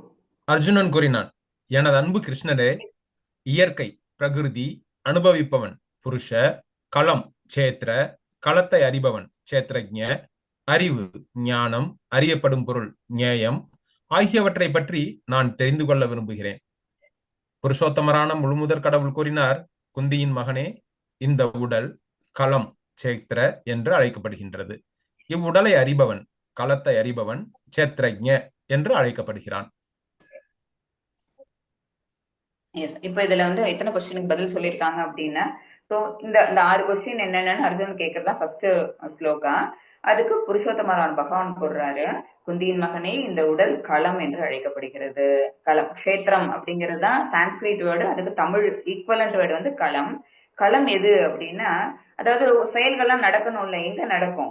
ஒரு களம் இருந்தா தானே நடக்கும். அதுதான் இந்த உடல் என்று அழைக்கப்படுகிறது. இவ்வுடலை அறிபவன், களத்தை அறிபவன் கஷேத்திரஜ்ஞன் என்று அழைக்கப்படுகிறான். கஷேத்திரஜ்ஞன்னா யாருன்னு அடுத்த 2வது கொஸ்டின் கேட்டாங்கல்ல, அது இந்த உடலை அறிபவன், அவன் களத்தை அறிபவன் தான் கஷேத்திரஜ்ஞன் என்று அழைக்கப்படுகிறான் அப்படின்னு பகவான் பதில் கொடுக்குறாங்க. ஹரே கிருஷ்ண மாதாஜி. இப்ப வந்து இந்த இந்த ஸ்லைட்ல என்னென்ன அப்படின்னா, ஒரு ராஜா இருக்கிறாங்க, அப்புறம் ஒரு விவசாயி இருக்கிறாங்க. ஓகேவா? இப்ப நான் ஆரம்பத்துல எக்ஸாம்பிள் கொடுத்தேன்ல, அந்தந்த உடலை மட்டும்தான் யாருக்கு தெரிஞ்சு வச்சிருப்பாங்க அப்படின்னா, அந்த உடலை கொண்டுள்ள ஆத்மாவுக்கு அந்த உடல் மட்டும்தான் தெரியும். எனக்கு வந்து இன்னொரு உடல் தெரியாது. ஒரு பூச்சியோடையோ, ஒரு எறும்போடையோ, ஒரு பட்டர்ஃபிளையோடையோ, ஒரு பசுமாடு போகுது, எதுவும் தெரியாது. எனக்கு என்னோட உடல் மட்டும்தான் தெரியும். அதுவே ஒழுங்கா தெரியாது. ஓகேவா? அப்படிதான் நம்ம எல்லாருமே அரைகுறை இதோட தான் இருக்கிறோம், புத்தியோட தான் இருக்கிறோம். அந்த ஞானம் நம்ம கிட்ட பெருசா இல்ல. ஓகேவா? இத வந்து நம்ம ஒரு எக்ஸாம்பிள் எடுத்து பாக்குறாங்க. இந்த இடத்துல ஒரு ராஜா இருக்கிறாரு, ஒரு நாட்டை ஆளக்கூடிய அரசன். ஒரு நாட்டை ஆளக்கூடிய மன்னனுக்கு வந்து அந்த நாட்டுல இருக்கக்கூடிய எல்லா விவசாய நிலங்களும் சொந்தமா இருக்கும். ஓகேவா? ஒரு விவசாயி இருக்கிறாங்க அப்படின்னா, அவர் வந்து நிலத்துல பயிரிடுறாரு, அந்த நிலத்தை அவர் மேம்படுத்துறாரு, அதுல இருந்து ஒரு ஈல்டு எடுக்கிறாரு அப்படின்னா, அந்த ஒரு நிலம், குறிப்பிட்ட அவர் வேலை செய்யற அந்த நிலம் மட்டும்தான் அவருக்கு சொந்தமானதா இருக்கும். ஆனா அந்த ராஜாவுக்கு எது சொந்தம்? அந்த அந்த ஒரு நிலம் மட்டும் இல்லாம அங்க இருக்கக்கூடிய அந்த நாடு ஃபுல்லா இருக்கக்கூடிய அத்தனை விவசாயிகளோட நிலமும் மன்னனுக்கு சொந்தமா இருக்கும், இன்க்ளூடிங் அந்த விவசாயிகளும். ஓகேவா? சோ மன்னன் வந்து ஒரு நாட்டின் உரிமையாளன் அப்படின்னு எடுத்துக்கிட்டோம் அப்படின்னா, நாட்டுல இருக்கிற அத்தனை விஷயங்களுக்கும் சொந்தக்காரனா அவங்க இருப்பாங்க. அப்ப விவசாயி எதுக்கு சொந்தம் அப்படின்னா, விவசாயி தன்னோட ஒரு நிலத்துக்கு மட்டும்தான் சொந்தம், அதுவும் 2ஆம் கட்ட சொந்தக்காரன் தான். முதல் சொந்தக்காரர் யாரு அப்படின்னா ராஜாதான். இதேதான் same apply to our body also. என்ன, இந்த உடலை யாரால கொடுக்கப்பட்டது நமக்கு? பகவான் கிட்ட இருந்து பிரிந்து வந்த பின்ன பகுதிகள் தான் நம்ம எல்லாருமே. இதெல்லாம் பார்த்திருப்பீங்க நீங்க முன்னாடியே. நம்ம எல்லாம் யாரு அப்படின்னா பார்ட் அண்ட் பார்சல்ஸ் ஆஃப் பகவான் நமக்கு சொல்லி கொடுத்துருப்பாங்க. ஓகேவா? சோ பகவானோட சிறு பகுதி தான் நம்ம எல்லாரும். அதனாலதான் பகவானோட குவாலிட்டிஸ் நம்ம கிட்ட இருக்கும். குவான்டிட்டி இருக்காது, குவான்டிட்டி கண்டிப்பா இருக்காது. பகவான் கிட்ட இருக்கக்கூடிய அத்தனை விஷயங்கள், 6 விதமான முக்கியமான விஷயங்கள் இருக்குல்ல, அழகு, செல்வம், புகழ், அறிவு, இது எல்லாம் பலம், பீடம், இது எல்லாமே ஞானம், இந்த 6 விஷயங்களும் இருக்கிறதுனாலதான் பகவானுக்கு பகவானே பேரு. இந்த 6மே நம்மள்ட்ட ரொம்ப கம்மியான அளவு இருக்கும். 6மே இருக்கான்னு கேட்டா சில பேர்ட்ட 6 இருக்காது. 1 இருக்கும், 1 இருக்காது. ஓகேவா? இல்ல 2 இருக்கும், 4 இருக்காது. ஓகேவா? அதுவும் எவ்வளவு இருக்கும் அப்படின்னா கம்மியா தான் இருக்கும். ஆனா 6 விஷயங்களும் ஃபுல்லா நிரம்ப பெற்றவர் யாரு அப்படின்னு பாத்தீங்கன்னா பகவான். சோ அவங்கதான் என்ன அப்படின்னா ஹோல் வேர்ல்டுக்குமே அவங்கதான் என்ன, அவங்களால படைக்கப்பட்டதுதான் இது எல்லா விஷயமுமே. சோ அவங்களால படைக்கப்பட்ட நம்ம எல்லாம் யாரு அப்படின்னா அவரோட கண்ட்ரோலுக்கு கீழே தான் இருக்கிறோம். சோ நம்ம என்ன சொல்லிக்கணும் அப்படின்னா அந்த விவசாயி வந்து ஒரு 2ஆம் கட்ட உரிமையாளன் தான். அப்ப முதல் உரிமையாளர் யாரு அப்படின்னா ராஜா. அதே மாதிரி இந்த உடலோட முதல் உரிமையாளர் பகவான் தான். 2வது உரிமையாளர் தான் யாரு நம்ம. சோ இந்த உடலை வருத்திக்கவோ காயப்படுத்திக்கவோ கஷ்டப்படுத்தவோ நமக்கு எந்த விதமான உரிமையும் கிடையாது. பகவான் அந்த உரிமையை நமக்கு கொடுக்கவே இல்லை. பகவானுக்காக நம்ம பிரார்த்தனை பண்றோம், சில நேர்த்திக்கடன் பண்றோம், நம்ம இந்த உடலை வந்து நம்ம ரொம்ப கஷ்டப்படுத்துறோம்ல, அதெல்லாம் இருக்கக்கூடாதான். பகவானுக்கு அது பிடிக்காது. நம்ம பின்னாடி 17th 14th 15th சாப்டர்ல குணத்திரை விபாக யோகம்லாம் பார்த்தோம்னு வச்சுக்கோங்களேன். இந்த உடலை வருத்தி செய்யக்கூடிய யாகங்கள், உடலை வருத்தி செய்யக்கூடிய தவங்கள்லாம் தமோ ரஜோ குணத்துக்குள்ளவங்களுக்கு தான் இருக்கும்பாங்க. சத்துவ குணமோ சுத்த சுத்துவ நிலையில இருக்கவங்களும் என்ன பண்ண மாட்டாங்க, இந்த உடலுக்குள்ள பரமாத்மா உரையிறாங்க. நம்ம எது பண்ணாலும் உள்ளுக்குள்ள இருக்க பரமாத்மாவையும் நம்ம சேர்த்து கஷ்டப்படுத்துறோம் அப்படிங்கிறது பகவானுக்கு. நம்ம அவங்கள சேர்த்து கஷ்டப்படுத்துறோம். அதனால என்ன பண்ண மாட்டாங்க அப்படின்னா கஷ்டப்படுத்திக்க மாட்டாங்க. பகவானுக்கு ரொம்ப சுலபமான முறையில நிறைய டிவோஷனல் சர்வீஸ் இருக்கு. 9 different types of devotional service நமக்கு சொல்லி கொடுத்துருப்பாங்க. ஸ்ரவணம், கீர்த்தனம், வந்தனம். ஓகேவா? சோ அதுல ஏதாவது ஒண்ணு பண்ணிட்டு நம்ம பகவானை நம்மளால நிச்சயமா ரீச் பண்ணிட முடியும். ஓகேவா? ஹரே கிருஷ்ணா. சோ இதுல வாழ்க்கை பாடம் இதுல இருந்து நம்ம என்ன தெரிஞ்சுக்கிறோம், இந்த கொஸ்டின்ல இருந்து இந்த ஃபர்ஸ்ட் இந்த ஒரு கொஸ்டின் பகவான் அர்ஜுனன் கேட்டாங்கல்ல, அதுல இருந்து நமக்கு என்ன தெரிஞ்சுக்கிறோம் அப்படின்னா உடலை ஆன்மீக முன்னேற்றத்திற்காக உபயோகிப்பது என்பது நிலத்தை மிகச்சிறந்த விலை உயர்ந்த பயிர்களுக்காக உபயோகிப்பதை போன்றது. அது அதிகபட்ச பலனை கொடுக்கும். இந்த உடலால நம்ம என்ன மாதிரியான செயல்களை செய்யறோம், ரொம்ப சாதாரணமான செயல்களை செய்யறோம். ஆனா நம்ம என்ன பண்ணணும், டிவோஷனல் சர்வீஸ் பண்ணணும். பகவானுக்காக அந்த சேவைகளை நம்ம செய்யணும். அப்படி நம்ம மடைமாற்றி விட்டோம்னு எப்படியும் இந்த உடல் என்ன பண்ணுது, சில வேலைகளை செஞ்சுட்டு தான் இருக்குது. அந்த மாதிரி செய்யற வேலைய வெறும் இந்த சிம்பிளா இந்த டெம்பரரி ரிலீஃபுக்காக, டெம்பரரியா நம்ம ஒரு சந்தோஷத்தை பண்றதுக்காக, அந்த சந்தோஷத்தை அடையறதுக்காக நம்ம பண்றதை விட பகவான சிலாகிக்கிறதுக்காக, பகவான ஏன்னா அவரு ரொம்ப என்ஜாய் பண்ணுவாராம். நம்ம அவரை பார்த்தோம், நம்ம அவர் மேல சிரவணம் பண்ணோம், நம்ம அவர் மேல கீர்த்தனம் பாடணும் அப்படின்னா அவர் நம்ம கிட்ட வந்து உட்கார்ந்துருவார். நம்ம அவரோட நாமத்தை ஜெபம் பண்ணோம்னா நம்ம நாக்குல வந்து நடனம் ஆடுவாங்கன்னு சொல்லுவாங்க. ஓகேவா? நம்மளோட பகவான் நம்மளோட நாக்குல வந்து நடனம் ஆடுவாங்க எப்ப நம்ம ஜெபம் பண்ணும் போது. சோ பகவானுக்கு ரொம்ப பிடிக்கும் நம்ம பண்ணும்போது. சோ ஆன்மீக சர்வீஸா பண்ணோம்னு வச்சுக்கோங்களேன், இன்னும் ரொம்ப விசேஷம் தானே. ஒரு நிலத்துல நீங்க நெல்லு பயிர்றீங்க, அல்லது அதை விட ஒரு மணி மேக்கிங் வேற ஏதாவது ஒரு கரும்பு எக்ஸாம்பிளுக்கு எனக்கு அதான் சொல்ல தெரியுது. ஒரு நெல்லு போட்டோம் அப்படின்னா 1000 rupees கிடைக்குதுன்னு வச்சுக்கோங்களேன். இதுவே கரும்பு, காட்டன் இதெல்லாம் போட்டோம்னு வச்சுக்கோங்களேன், இன்னும் கொஞ்சம் எக்ஸ்ட்ரா ஈல்டு எடுப்பாங்க. இன்னும் கொஞ்சம் எக்ஸ்ட்ராவா மணி உங்களால சேவ் பண்ண முடியும். அதே மாதிரிதான் அது சிம்பிள், ரொம்ப கலோக்கியலான எக்ஸாம்பிள் இது நான் கொடுக்கறது. சோ நம்ம என்ன பண்ணணும், சாதாரண வேலைகளை செய்யறதை விட்டுட்டு பகவானை சந்தோஷப்படுத்தக்கூடிய வேலைகள், அந்த மாதிரியான கர்மங்கள் செஞ்சோம் அப்படின்னா பகவான் கிட்ட நம்ம சீக்கிரம் போயிட முடியும். அந்த டிவோஷனல் சர்வீஸ் அதுதான் பகவான் கேட்கிறாங்க. வீடு, வீட்டின் சொந்தக்காரர் அண்ட் வீட்டுக்கு வாடகைக்கு இருப்பவர். ஒரு வீடு, அந்த வீட்டோட சொந்தக்காரங்களும் நிக்கிறாங்க, வீட்டோட வாடகை குடியிருக்கவங்களும் இருக்காங்க. என்ன பண்ணுவாங்க, வீட்டோட வாடகையில இருக்கிறவங்க அந்த வீடை வந்து நல்லா பாத்துக்கணும். கரெக்டா? அப்படி இல்லைன்னா என்ன ஆகும், வீடை காலி பண்ணிட்டு போகும்போது நம்ம அதுக்கான பெனல்ட்டி நம்ம கொடுக்குற மாதிரி ஆகும். என்ன பெனல்ட்டி? இது வீடுன்னு வச்சுக்கோங்களேன், நம்ம வீடு ஏதாவது ரிப்பேர் பண்ணி வச்சிருப்பாங்க, ஓட்டையாக்கி வச்சிருப்பாங்க, பெயிண்ட் அழுக்காக்கி வச்சிருப்பாங்க, ஏதாவது உடைச்சு வச்சிருப்பாங்க. சோ அதுக்கு என்ன பண்ணுவாங்க, வீட்டோட ஓனரு நம்மள்ட்ட வந்து பணம் வாங்கிப்பாங்க. நீங்க வந்து 2 மாசம் ரெண்ட் எனக்கு கொடுத்துட்டு போகணும், இதுதான் பெனல்ட்டி அப்படின்னு சொல்லுவாங்க. இது வந்து ஓகே, இந்த மாதிரி மெட்டீரியல் வேர்ல்டுல இதெல்லாம் ஓகே, நம்ம இந்த மாதிரி காம்பன்சேட் பண்ணிடுறோம். இதுவே எப்படி மாதாஜி, நம்ம எப்படி இந்த உடலை வந்து நம்ம விட்டுட்டு போறோம் அப்படின்னா பகவானுக்கு நம்ம எப்படி அந்த காம்பன்சேஷனை பண்றது அப்படின்னா, நீ இதுக்குதானே ஆசைப்பட்டு இப்படிதானே இருந்த, நீ இங்கே இருன்னு பகவான் நம்மள இங்கே விட்டுருவாங்க. அதுதான் அந்த பெனல்ட்டி. ஓகேவா?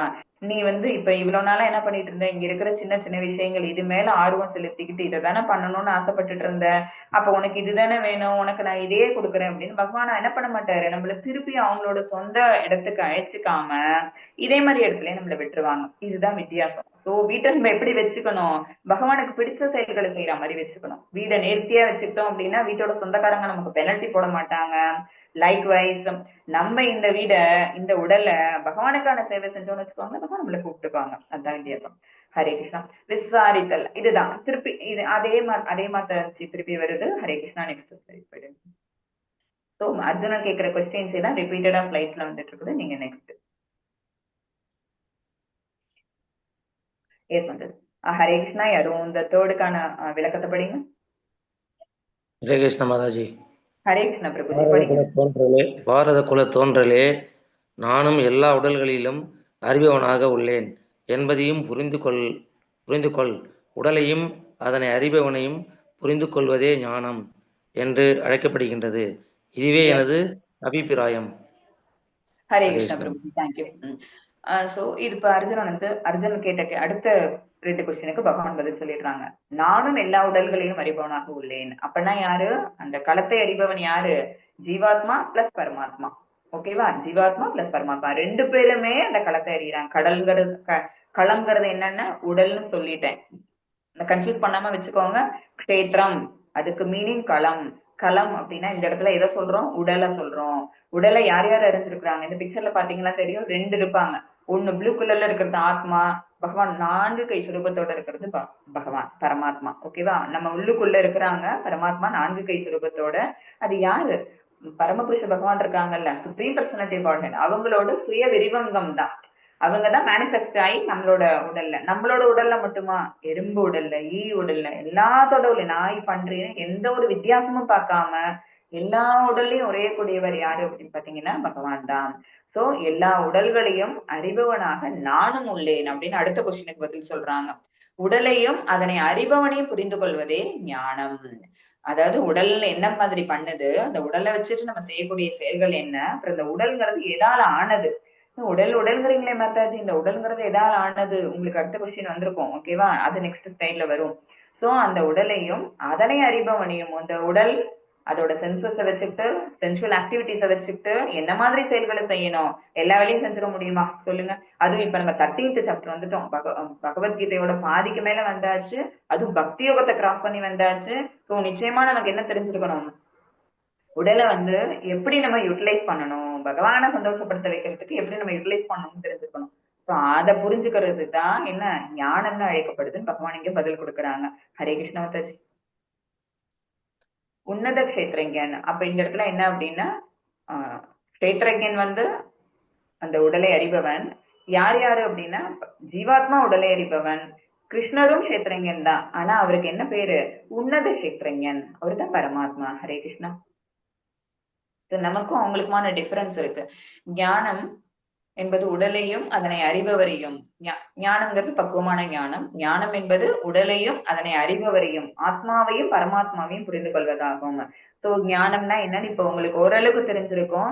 அறிவு, ஞானம்னா வேற எதுவும் கிடையாது, நமக்கு தெரிய வேண்டிய நாலேஜ். அந்த நாலேஜ் என்ன அப்படின்னு பாத்தீங்கன்னா, இந்த உடல் எத்தனை மாதிரி எலிமெண்ட்ஸால ஆனதுங்கிறது, இந்த உடலை பத்தி ஃபர்ஸ்ட் புரிஞ்சுக்க போறோம். சோ அதுல யார் யாரெல்லாம் உரையிறாங்க, அதாவது ஆத்மாவும் இருக்கிறாங்க பரமாத்மாவும் இருக்கிறாங்க. அந்த 2 விஷயங்கள் அதையும் சேர்த்து புரிஞ்சுக்கிறதுக்கு பேரு தான் என்ன? ஞானம். இவ்வளவு நாள் நம்ம என்ன நினைச்சிட்டு இருந்த, உடல் யாரு அப்படின்னு கேட்டா இது திலகவதி அவங்களோட உடல், இவ்வளவுதான் நமக்கு தெரியும். இப்பதான் நமக்கு முழுமையான ஞானம் என்னன்னு தெரிய போகுது. ஹரே கிருஷ்ண மாதாஜி. ஆத்மாவுக்கும் பரமாத்மாவுக்கான வித்தியாசம். இதுல பரமாத்மா எல்லா உடல்களையும் அறிபவர் சொன்ன மாதிரி. ஓகேவா? ஏன் அவங்கள்ட்ட தான் பிரிஞ்சு வந்திருக்கிறோம். பகவானோட பாட்டன் பார்சல் தான் நம்ம எல்லாருமே. அவங்க நமக்கு ஒரு சின்ன பகுதியை கொடுத்த மாதிரி அவங்க எல்லாருக்கும் கொடுத்திருக்கிறாங்க. அவங்களால படைக்கப்பட்ட அத்தனை பேருக்கும் உடல் கிடைச்சிருக்குது. சோ எல்லா உடல்களுக்குள்ளயும் உரையிறாங்க. அவங்க எல்லா உடலையும் பத்தி தெரிஞ்சுக்கோங்க. ஆத்மா சொந்த உடலை அறிபவன். கிருஷ்ணா. உன்னத உரிமையாளர் மற்றும் கட்டுப்பாட்டாளர். ஹரே கிருஷ்ணா. மாதாஜி மியூட் போட்டுருங்க மத்தவங்கள. நீங்க அந்த பழைய ஸ்லைடு எடுங்க மாதாஜி. ஹரே கிருஷ்ணா. ஆத்மா பரமாத்மா டிஃபரன்ஸ். எஸ். உன்னத உரிமையாளர் மற்றும் கட்டுப்பாட்டாளர். உன்னத அப்படின்னாலே பகவான என்ன சொல்லுவோம் அப்படின்னா புருஷோத்தமர்னு சொல்லுவோம். ஓகேவா? புருஷோத்தமர், அதாவது புருஷர்களுக்குள்ளேயே உத்தமரானவர். ஓகேவா? அதான் பகவான் அப்படிங்கிறதுக்கே தான் மீனிங் கொடுத்தோம்ல. சோ அந்த மாதிரி உன்னத உரிமையாளர்னு பகவான சொல்றோம். நம்ம எல்லாம் யாரு அப்படின்னா 2ஆம் தர உரிமையாளர். அந்த கிங்குக்கும் அந்த விவசாயிக்குமான அந்த ரிலேஷன்ஷிப், அவங்க 2 பேருக்கும் அந்த டிஃபரன்ஸ், அதை நீங்க ஞாபகத்துல வச்சுக்கோங்க. கட்டுப்பாட்டாளர், அவங்கதான் நம்ம எல்லாரையுமே கண்ட்ரோல் பண்றாரு. நம்ம யாரு அப்படின்னா அவங்களுக்கு கட்டுப்படுறவங்க, பகவானுக்கு கட்டுப்படுறவங்க. ஆனா இந்த உடலை நம்மளால கட்டுப்படுத்த முடியும். ஓகேவா? இந்த உடலை நம்மளால கட்டுப்படுத்த முடியும். ஆனா பகவானுக்கு நம்ம என்ன இருப்போம்? கட்டுண்டுதான் இருப்போம். அடுத்தது வீழ்ச்சி அடையாதவர். அவங்க அச்சுதான்னு சொல்லுவோம். பகவானை அச்சுதா அப்படின்னு சொல்லி ஒரு நாமா சொல்லி கூப்பிடுவோம். அப்படின்னா என்ன அர்த்தம் அப்படின்னா எந்த விதமான தவறுகளும் செய்யாதவர், தவறுகளுக்கு அப்பாற்பட்டவர்னு அர்த்தம். அதான் வீழ்ச்சியடையாதவர். அப்புறம் ஆத்மாவை விட உயர்ந்தவர். சாதாரண ஜீவாத்மாவை விட யார் உயர்ந்தவங்க? கூடவே உரையக்கூடிய பரமாத்மா வந்து உயர்ந்தவங்க. ஆனா ஜீவாத்மா எப்படி அப்படின்னா வீழ்ச்சி அடைபவன். ஏன் வீழ்ச்சி அடைகிறான்? இந்த சென்சஸ் இருக்கக்கூடிய புலன்கள் எல்லாத்தையும் நம்மள கண்ட்ரோல் பண்ணுது. புலன்களை நம்ம கண்ட்ரோல் பண்ணாம, மனசு கண்ட்ரோல் பண்ணாம, புத்தி கண்ட்ரோல் பண்ணாம புலன்களுக்கு அடிமை ஆயிடுறோம். சோ புலன்கள் என்ன பண்ணுது? பகவத்கீதை கிளாஸா? வேண்டாம் வேண்டாம், இந்த நேரம் நம்ம கிரிக்கெட் மேட்ச் பார்க்கலாம், சரியா? சோ அந்த மாதிரி நம்ம என்ன செய்யறோம்? அந்த மாதிரி டெம்பரரி ரிலாக்ஸேஷன், டெம்பரரியா ஒரு ஹாப்பினஸ் கிடைக்குதுன்னு நம்ம என்ன பண்ணிடுறோம்? இப்படி ஒரு விஷயத்த நம்ம விட்டுடுறோம். ஓகேவா? சோ நம்ம எல்லாருமே என்ன ஃபாலிபிள், நம்ம எல்லாமே வீழ்ச்சி அடையக்கூடியவங்க. அப்புறம் கீழ்ப்பட்டவர்கள். எதுக்கு கீழ்ப்பட்டவங்க? குணத்துக்கு கீழ்ப்பட்டவங்க. ஓகேவா? ஹரே கிருஷ்ண மாதாஜி. ஆத்மாவையும் பரமாத்மாவையும் ஒன்றாகவும் அதே சமயத்தில் வேறாகவும் அறிந்து கொள்வதே அறிவு. ஞானம்னு சொன்னோம்ல, அந்த ஞானம். அறிவுன்னா என்ன அப்படின்னா, இந்த உடலுக்குள்ள 2 பறவைகள் காட்டுறாங்க பாருங்க. ஒண்ணு அமைதியா உட்காந்துருக்கு, இன்னொன்னு பாருங்க பறந்துட்டே இருக்குது. அந்த பறந்து பறந்து போறதுதான் யாரு அப்படின்னா ஜீவாத்மா. அமைதியா உட்கார்ந்துட்டு அதை பார்த்துட்டே இருக்குது பாருங்க, அது பேர் சாட்சி பறவைன்னு சொல்லுவாங்க. ஓகேவா? இது அனுபவிக்கக்கூடிய பறவை, அது சாட்சி பறவை. சாட்சி பறவை பகவான். பகவான் என்ன செய்யறாங்க? நீ பறக்குறியா, நீ இங்க போறியா, அங்க போறியா, இங்க போறியா, நான் உன்னை பார்த்துட்டே இருக்கிறேன். ஓகேவா? ஒரு லிமிட் கிராஸ் பண்ணும்போது பகவான் என்ன பண்ணிடுவாங்க? நமக்கும் ஒரு செக் வைப்பாங்க, சரியா? அதுதான். அதாவது ஒரு 2 பறவை உட்கார்ந்து இருக்குன்னு வச்சுக்கோங்களேன். ஒரு மரத்துல என்ன பண்ணும் அது? ஒரு இடத்துல இருந்து இன்னொரு கிளைக்கு போகும், இன்னொரு கிளைக்கு போகும், டக்குன்னு கீழே இருக்க கிளைக்கு வரும், மேல இருக்க கிளைக்கு போகும். மாத்தி மாத்தி மாத்தி உட்கார்ந்துட்டு இருக்கும். ஒரு இடமா உட்கார்ந்து இருக்குமா? உட்காராது. ஆனா பகவான், அந்த பரமாத்மா என்ன செய்வாங்க அப்படின்னா ஒரு இடத்துல உட்காந்துருப்பாங்க. எல்லாத்தையும் அனுபவிக்கணுங்கிற ஆசை உள்ள அந்த ஜீவாத்மாங்கிற பறவை என்ன பண்ணுது? கிளைக்கு கிளை மாறி மாறி உட்காருது. இந்த மேல போனுச்சுன்னா அது ஒரு கிளை, அது ஒரு குணத்தினால ஒரு நல்ல கிளையை போய் தேடி போய் உட்காந்துன்னு வச்சுக்கோங்களேன், அப்ப சத்துவ குணம் மிகுந்திருக்குன்னு அர்த்தம். போய் கீழான கிளையில உட்காந்தது, போய் அங்க உட்காந்துட்டு வேற எதையாவனத்தை குத்திட்டு இருந்துச்சு, வேற எதையாவனத்தை டிஸ்டர்ப் பண்ணது அப்படின்னா அப்ப வந்து தமோ குணத்துல இருக்கு. சோ ஒரே ஒரு மனிதனுக்குள்ளேயே 3 குணங்களோட ஆதிக்கமும் இருந்துகிட்டே இருக்கும். அந்த 3 குணத்தோட ஆதிக்கத்துல எது கொஞ்சம் டாமினேட் பண்ணதோ அதுக்கு தகுந்த மாதிரி செயல்களை நம்ம செய்வோம். சம்டைம்ஸ் பகவத்கீதை கிளாஸ்க்கு வந்து உட்காந்துருவோம், சம்டைம்ஸ் சினிமா மூவி பார்க்கலான்ட்டு தியேட்டருக்கு கிளம்பி போவோம். அதுதான் வித்தியாசம். ஓகேவா? சோ நம்ம ஒரு இடமா இருக்க மாட்டோம், கான்ஸ்டன்ட் மைண்டே நம்மள்ட்ட இருக்காது.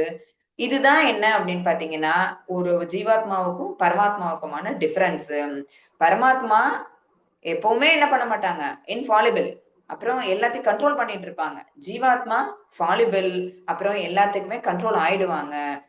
ஆனா ஒரு ஒரே ஒரு சிமிலாரிட்டி இருக்கு. நம்மள்ட்ட பகவான் கிட்ட இருந்து வந்தவங்க தான் நம்ம. ஓகேவா? அவங்களோட சின்ன பின்ன பகுதி தான் நம்ம, பின்ன பகுதி. ஓகேவா? பகவான் யாரு? முழுசு. நம்ம அவங்கள்ட்ட இருந்து வந்தக்கூடிய பின்ன பகுதி. எக்ஸாம்பிள் வச்சுக்கோங்களேன், ஒரு பெரிய ஒரு தங்க மலை இருக்கு. தங்க மலை தான் யாருன்னா பகவான். அது அப்படியே சிதறிடுது, குட்டி குட்டி குட்டியா பொன் துகள்களா மாறினுச்சு, தங்க துகள்களா மாறினுச்சு நம்ம. ஓகேவா? அந்த தங்க துகளுக்கும் அந்த தங்க மலைக்கும் டிஃபரன்ஸ் என்ன அப்படின்னு பாத்தீங்கன்னா, அது அவ்வளோ இருக்கும். நம்மளால அதை வந்து வேல்யூவே பண்ண முடியாது. நம்மளால அதை வந்து எவ்வளவுன்னு சொல்ல முடியாத அளந்து மெஷரே பண்ண முடியாத அளவுக்கு இருக்கும். ஆனா அந்த தங்க துகள் வந்து ரொம்ப குட்டியோண்டு தான், சின்னதுதான். பட் டிஃபரன்ஸ் அது. சிமிலாரிட்டி என்ன தெரியுமா? அதுவும் ஜொலிக்கும், இதுவும் ஜொலிக்கும். அதுதான். ஓகேவா? சோ நம்மளும் பகவானும் ஒண்ணு, அதே சமயத்துல 2 பேரும் வேற வேற. ஹரே கிருஷ்ண மாதாஜி. இத யாராவது படிக்க சொல்லுங்க மாதாஜி. ஹரே கிருஷ்ணா. செயல்களின் களம் எவ்வாறு அமைக்கப்பட்டுள்ளது? அதன் மாற்றங்கள் யாவை? அது எப்போது உண்டாக்கப்படுகின்றது? செயல்களின் களத்தை அறிபவன் யார்? அவனது செல்வாக்குகள் யாவை என்பதை பற்றியது எனது சுருக்கமான உரையை இனி கேட்பாயாக. எஸ். இப்ப அர்ஜுனன் கேட்ட கொஸ்டின் இருந்து பகவான் பதில கொடுத்துட்டாங்க. அப்புறம் அந்த செயல்களின் களம் என்னங்கறத சொல்லணும்ல. செயல்களின் களம் தான் என்ன? உடல். செயல்களின் களம் எவ்வாறு அமைக்கப்பட்டுள்ளது? உடல்ங்கிறது எப்படி அமைக்கப்பட்டுள்ளது? அதன் மாற்றங்கள் யாவை? அது எப்போது உண்டாக்கப்படுகின்றது? இதெல்லாம் பத்தி பகவான் இனிமேல் சொல்ல போறாங்க. அதை நம்ம இப்ப கேட்க போறோம். சோ உடல்ங்கிறது எப்படி ஆனது? உடல்னு சொல்றீங்களே மாதாஜி, அது என்னன்னு கேட்கணும்னு ஆசையில இருந்தோம்ல, அதுதான். ஓகேவா? நெக்ஸ்ட். ஹரே கிருஷ்ண மாதாஜி.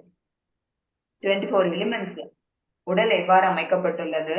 உடலின் குணங்கள் என்ன? உடலில் மாற்றங்கள் நிகழ்வது எங்கனம்? பகவான் சொன்னதை தான் இங்க லிஸ்ட் பண்ணியிருக்காங்க. மறுபடியும் இது புதுசாலாம் எதுவும் கிடையாது. அந்த கொஸ்டின்ல இருந்ததா அந்த பர்பெட் இருக்குல்ல, அந்த மீனிங்ல இருந்ததை இங்க போட்டிருக்காங்க தனித்தனியா, வேற ஒண்ணுமே கிடையாது. உடல் எவ்வாறு அமைக்கப்பட்டுள்ளது, உடலோட குணங்கள் என்ன, உடலில் மாற்றங்கள் நிகழ்வது எங்கனம், உடல் எப்போது உண்டாக்கப்படுகின்றது, உடலை அறிபவனின் அடையாளங்கள், உடலை அறிபவனின் செல்வாக்கு என்ன. ஓகேவா? சேம் கொஸ்டின்ஸ் தான். ஹரே கிருஷ்ணா மாதாஜி. பரமபுருஷ பகவான் எல்லா சந்தேகங்களையும் தீர்த்து வைக்கிறார். ஒருவர் அங்கீகரிக்கப்பட்ட ஆன்மீக குருவின் வழிகாட்டுதலின் கீழ் பகவத்கீதையை பொறுமையாக, கவனமாக, நேர்மையாக படித்தாலே போதும். ஓகேவா?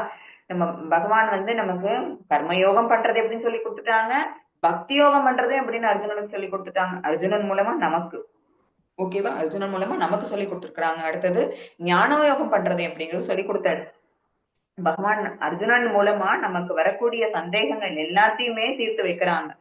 சோ நம்ம பகவான் கிட்டேந்து வந்த இந்த பகவத்கீதையை நம்ம யார் மூலமா கத்துக்கிறோம் அப்படின்னு, குரு மூலமா. நம்ம குரு சம்பிரதாயப்படி நம்ம என்ன பண்றோம் அப்படின்னா, ஒரு வழித்தோன்றல் அவங்களுக்கு அடுத்ததுன்னு அந்த லீனியேஜ் வரும்ல, அது மூலமா நம்ம என்ன பண்றோம், பகவத்கீதையை நம்ம கத்துக்கிறோம். அதை எப்படி படிக்கணும் அப்படின்னா, பொறுமையாகவும், கவனமாகவும், நேர்மையாகவும் படிக்கணும். ஏதோ ஒரு விஷயத்த நம்ம தெரிஞ்சுக்கணும் அப்படின்னா நம்ம அதுக்கு அந்த டாலரன்ஸ்ங்கிறது ரொம்ப முக்கியம். ஓகேவா? சோ அதை நம்ம கவனமா, போக்கஸ்டா, கான்சென்ட்ரேட்டடா படிச்சோம் அப்படின்னா நிச்சயமா பகவான் சொல்ல வந்த விஷயங்கள், நமக்கு புரிய வைக்கணும்னு நினைச்ச விஷயங்கள் எல்லாமே நமக்கு டைரக்டா புரியும். ஹரே கிருஷ்ணா மாதாஜி. 5 படிங்க யாரும். ஹரே கிருஷ்ணா. ஹரே கிருஷ்ணா மாதாஜி. ஹரே கிருஷ்ணா. செயல்களின் பலம் மற்றும் செயல்களை அறிபவனை பற்றிய அறிவு பற்பல முனிவர்களால் பல்வேறு வேதங்களில் விரிவாக விளக்கப்பட்டுள்ளது. குறிப்பாக வேதாந்த சூத்திரத்தின் பாதங்கள், காரணம் மற்றும் விளைவுகளுடன் இவை மிகவும் நுணுக்கமாக விளக்கப்பட்டுள்ளன. ஹரே கிருஷ்ண மாதாஜி. ஹரே கிருஷ்ணா பிரபுஜி. செயல்களின் களம், அதாவது இந்த உடல், செயல்களை அறிபவன் பற்றிய அறிவு. செயல்களை அறிபவன் யாரு அப்படின்னா அந்த ஜீவாத்மா. அவங்களை பற்றின அந்த ஞானம், இதெல்லாம் யாரால சொல்லப்பட்டுதான் பகவான் சொல்றாங்க. பகவான் சொல்றதுக்கே என்ன பண்றாங்க, அதுல யாரோ ஒரு ஆத்தன்டிகேஷன் ஒண்ணு கொடுக்குறாங்க. பகவான் நான் சொல்றது மத்த பல முனிவர்கள், பல வேதங்கள், வேதாந்த சூத்திரங்கள் எல்லாம் சொல்லப்பட்டிருக்குன்னு சொல்லிட்டு ரெஃபரன்ஸ் சொல்றாங்க அவங்க. ஓகேவா? அவங்களுக்கு ரெஃபரன்ஸ் கொடுக்க வேண்டிய அவசியமே கிடையாது. அவங்கதான் எல்லாத்துக்கும் ஆதி மூலமே அவங்கதான். பட் அவங்களே ரெஃபரன்ஸ் எடுத்து கொடுக்குறாங்க. பற்பல முனிவர்களினால் பல்வேறு வேதங்களில் விரிவாக விளக்கப்பட்டுள்ளது. குறிப்பாக வேதாந்த சூத்திரத்தின் பதங்களில் காரணம் மற்றும் விளைவுகளுடன் இவை மிகவும் நுணுக்கமாக விளக்கப்பட்டுள்ளன. எப்படி விளக்கப்படுங்கிறதா நெக்ஸ்ட்ல வரும். ஹரே கிருஷ்ணா. சாதுக்கள், வேதங்கள், வேதாந்த சூத்திரங்கள் சேம் தான் மாதாஜி. ஹரே கிருஷ்ணா. இதுதான் சாது. எஸ், கிருஷ்ணர் குரு என்ற முறையில். ஹரே கிருஷ்ணா மாதாஜி. இதுதான் குரு சாது சாஸ்திரம்னு சொல்லுவாங்க. எந்த ஒரு விஷயமே நம்ம தெரிஞ்சுக்கணும் அப்படின்னா அந்த விஷயத்த எப்படி நம்ம அணுகணும், எப்படி போய் இந்த விஷயத்த நம்ம டீப்பா நம்ம அனலைஸ் பண்ணிட்டு அதை புரிஞ்சுட்டு அதுக்கான அவுட்புட்டை நம்ம எடுக்கணும் அப்படின்னா அதுக்கு 3 வழிமுறைகள். ஒண்ணு குரு சாது சாஸ்திரம்னு சொல்லுவாங்க. ஓகேதான். குருவை அடையணும். அவங்கள்ட்ட போய் நம்ம பணிவிடைகள் பண்ணிட்டு, குருவுக்கு நம்ம நமஸ்காரம் பண்ணிட்டு, குரு கிட்ட நம்மளோட சந்தேகங்களை கவனமாவும், பொறுமையாவும், நிதானமாவும், அவங்களை எந்த விதத்திலயும் கஷ்டப்படுத்தாம, அதுதான் சொன்னேன், பொறுமை ரொம்ப முக்கியம்னு. சோ அப்படி நம்ம கேட்டோம்னா குருவாகிறவங்க நமக்கு என்ன செய்வாங்க, நம்ம கேட்ட கேள்விகள் எல்லாத்துக்கும் நம்மளோட ஞானத்தை கொடுப்பாங்க, விளக்கத்தை கொடுப்பாங்க. எங்கேருந்து எடுத்து கொடுப்பாங்க, சாஸ்திரத்தங்கள்ல இருந்து மேற்கோள் எடுத்து நமக்கு சொல்லி தருவாங்க. சோ இதுதான் ஒரு ஃபார்மேட், ஒரு ஃபார்முலா இதுன்னு வச்சுக்கோங்க. குரு சாது சாஸ்திரம். கிருஷ்ணர் குரு என்ற முறையில் சாதுக்கள் மற்றும் சாஸ்திரத்தின் என்று காட்டுகின்றார். ஆதாரங்கள் அதுதான் முறையான வழிமுறை, குரு சாது சாஸ்திரம். இது ஞாபகத்துல வச்சுக்கோங்க. ஹரே கிருஷ்ணா. சோ எதுவுமே நம்ம தெரிஞ்சுக்கணும்னா குரு முக்கியம். குரு இல்லாம நம்ம தெரிஞ்சுட்டோம் அப்படின்னா அது முழுமையான பலனை கொடுக்காது. ஹரே கிருஷ்ணா. 6 and 7 யாரும் படிங்க. ஹரே கிருஷ்ணா. பிரபுஜி படிங்க. ஹரே கிருஷ்ணா பிரபுஜி. பஞ்சபூதம், அகங்காரம், புத்தி, அவ்யக்தம், 10 புலன்கள், மனம், 5 புலன் பொருட்கள், விருப்பு, வெறுப்பு, இன்பம், துன்பம், உயிர்களின் அறிகுறிகள், திட நம்பிக்கை, இவை எல்லாம் சுருக்கமாக செயல்களின் களம் மற்றும் அதன் மாறுபாடுகள் என்றும் கருதப்படுகின்றன. ஹரே கிருஷ்ண மாதாஜி. ஹரே கிருஷ்ணா பிரபுஜி. சோ இது செயல்களின் களம், உடல் பத்தி தானே சொல்றாங்க. செயல்களின் களம்னா என்ன, கஷேத்திரம். அப்ப உடல் எப்படி ஆனது, உடல் எதால ஆனப்பட்டது, எப்ப தோன்றுனது, அதோட மூலம் என்ன, இதெல்லாம் தானே பகவான் சொல்ல போறேன்னு சொன்னாங்க. அதுதான் இப்ப சொல்றாங்க. எப்படி தோன்றுதான், உடல்ல எத்தனை இருக்கு அப்படின்னா மொத்தம் 24 காரணிகள் இருக்கு. 24 எலிமெண்ட்ஸ் ஆஃப் மெட்டீரியல் நேச்சர்னு சொல்லுவோம். ஒரு உடல்ல எத்தனை இருக்கும் அப்படின்னா 24 எலிமெண்ட்ஸ் ஆஃப் மெட்டீரியல் நேச்சர். மொத்தம் 24 பண்புகளை கொண்டது ஒரு உடல். 24 எப்படி வருதுங்கிறது பின்னாடி லிஸ்ட் இருக்கு. பஞ்சபூதங்கள். ஓகேவா? அடுத்தது மனம், புத்தி, அகங்காரம். இது கொஞ்சம் ஆர்டர் மாறி இருக்குது. நான் இப்படி மாத்தி படிக்கிறேன். பஞ்சபூதங்கள் 5, மனம், புத்தி, அகங்காரம், அப்புறம் அவ்வியக்தம், தோன்றாத நிலையில இருக்கக்கூடியது ஒண்ணு. ஓகேவா? அதுதான் குணங்கள். அவ்வியக்தம் அப்படின்னா என்ன அர்த்தம்னா நமக்கு கண்ணுக்கு தெரியாது, நம்மளால பார்க்க முடியாது, பட் அது ஒரு குணாதிசயமா உள்ளர இருக்கும். அதுதான் தோன்றாத அவ்வியக்தம்ங்கிறது. அதுதான் அது குணம். அடுத்தது 10 புலன்கள். ஓகேவா? அடுத்தது விருப்பு, வெறுப்பு, இன்பம் மற்றும் துன்பம். இதெல்லாம் எப்படி அப்படின்னா நம்ம அந்த 5 சென்சஸ வச்சுக்கிட்டு 5 விதமான சென்சஸ வச்சுக்கிட்டு நம்ம செய்யக்கூடிய செயல்களை பொறுத்து இதெல்லாம் நமக்கு நடக்கும். அடுத்தது அதான் விருப்பு, வெறுப்பு, இன்பம், துன்பம், உயிரின் அறிகுறிகள். பின்னாடி வரும்போது நான் உங்களுக்கு அதை விளக்கமா சொல்றேன். அடுத்து திட நம்பிக்கை. இவையெல்லாம் சுருக்கமாக செயல்களின் களம் மற்றும் அதன் மாறுபாடுகள் என்று கருதப்படுகின்றது. எஸ் மாதாஜி. ஹரே கிருஷ்ணா. ஜட இருக்கையின் 24 மூலகங்கள். ஜட உடலின் அங்கங்கள் என்னென்னு பாக்குறோம். இல்ல பாத்தீங்கன்னா ஃபர்ஸ்ட் வந்து பஞ்சபூதங்கள். நிலம், நீர், நெருப்பு, காற்று மற்றும் ஆகாயம். 5 பூதங்கள். நிலம், நீர், நெருப்பு, காற்று, ஆகாயம். ஓகேவா? அடுத்தது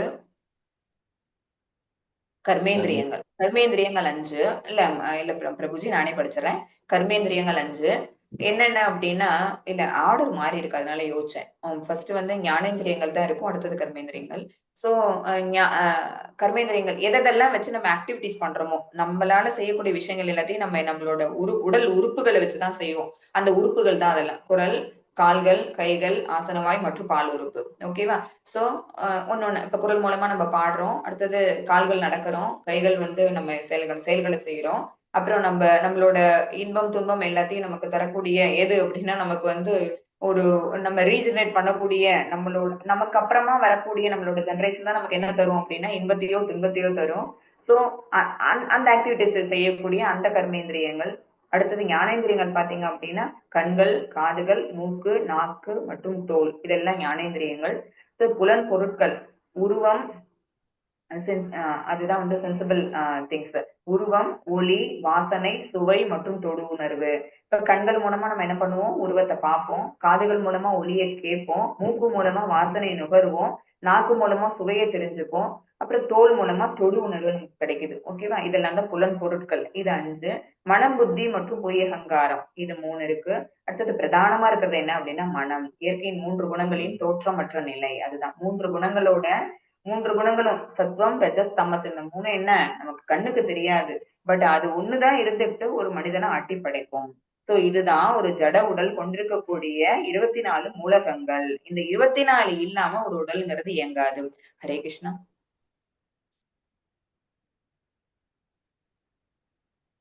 சோ உடலின் 6 விதமான மாற்றங்கள். எப்படி இந்த ஒரு உடல் வந்து பிறக்கிறதுல இருந்து மறையிற வரைக்கும் எப்படி எல்லாம் மாறுது அப்படின்னு பாத்தீங்கன்னா, பிறக்கின்றது, வளர்கின்றது, சில காலம் இருக்கின்றது, உபப்பொருள்களை உற்பத்தி செய்கின்றது, அழிய தொடங்கின்றது, மறைகின்றது. தேகினோ அஸ்மின் இதா தேகி கௌமாரம் எவரம் ஜரா. செகண்ட் சாப்டர்ல ஒரு ஸ்லோகம் படிச்சிருப்பீங்க. தேகினோ அஸ்மின் இதா தேகி கௌமாரம் எவனம் ஜரா ததா தேகாந்திர பிராப்தி தத்ர நிமிக்கியது. அது என்ன அப்படின்னு பாத்தீங்கன்னா, ஒரு உடல் வந்து அதாவது பிறப்பு, இறப்பு, அது ரெண்டுத்துக்கும் நடுவுல என்னென்ன எல்லாம் இருக்கு அப்படின்னா, வளருது, அப்புறம் சில காலம் இருக்குது, நம்ம இந்த இடத்துல ஜீவிச்சுட்டு இருக்கிறோம், அப்புறம் நம்ம ரீப்ரொடியூஸ் பண்றோம், அப்புறம் திருப்பி ஓல்டேஜ் வந்தோடனே நமக்கு வந்து அழிய தொடங்குறோம், கடைசியா இந்த உடலாகிறது மறைஞ்சிருது. சோ இத்தனை விதமான விஷயங்களை இந்த உடல் வந்து கிராஸ் பண்ணி போகுது. அந்த பிக்சர்லயே அதான் இருக்கு பாருங்க. குழந்தையா பிறக்குது, தாத்தாவா வந்து இறந்துடுறாங்க. இதுதான் இருக்கு. சோ உடலின் 6 விதமான மாற்றங்கள் இதுதான்.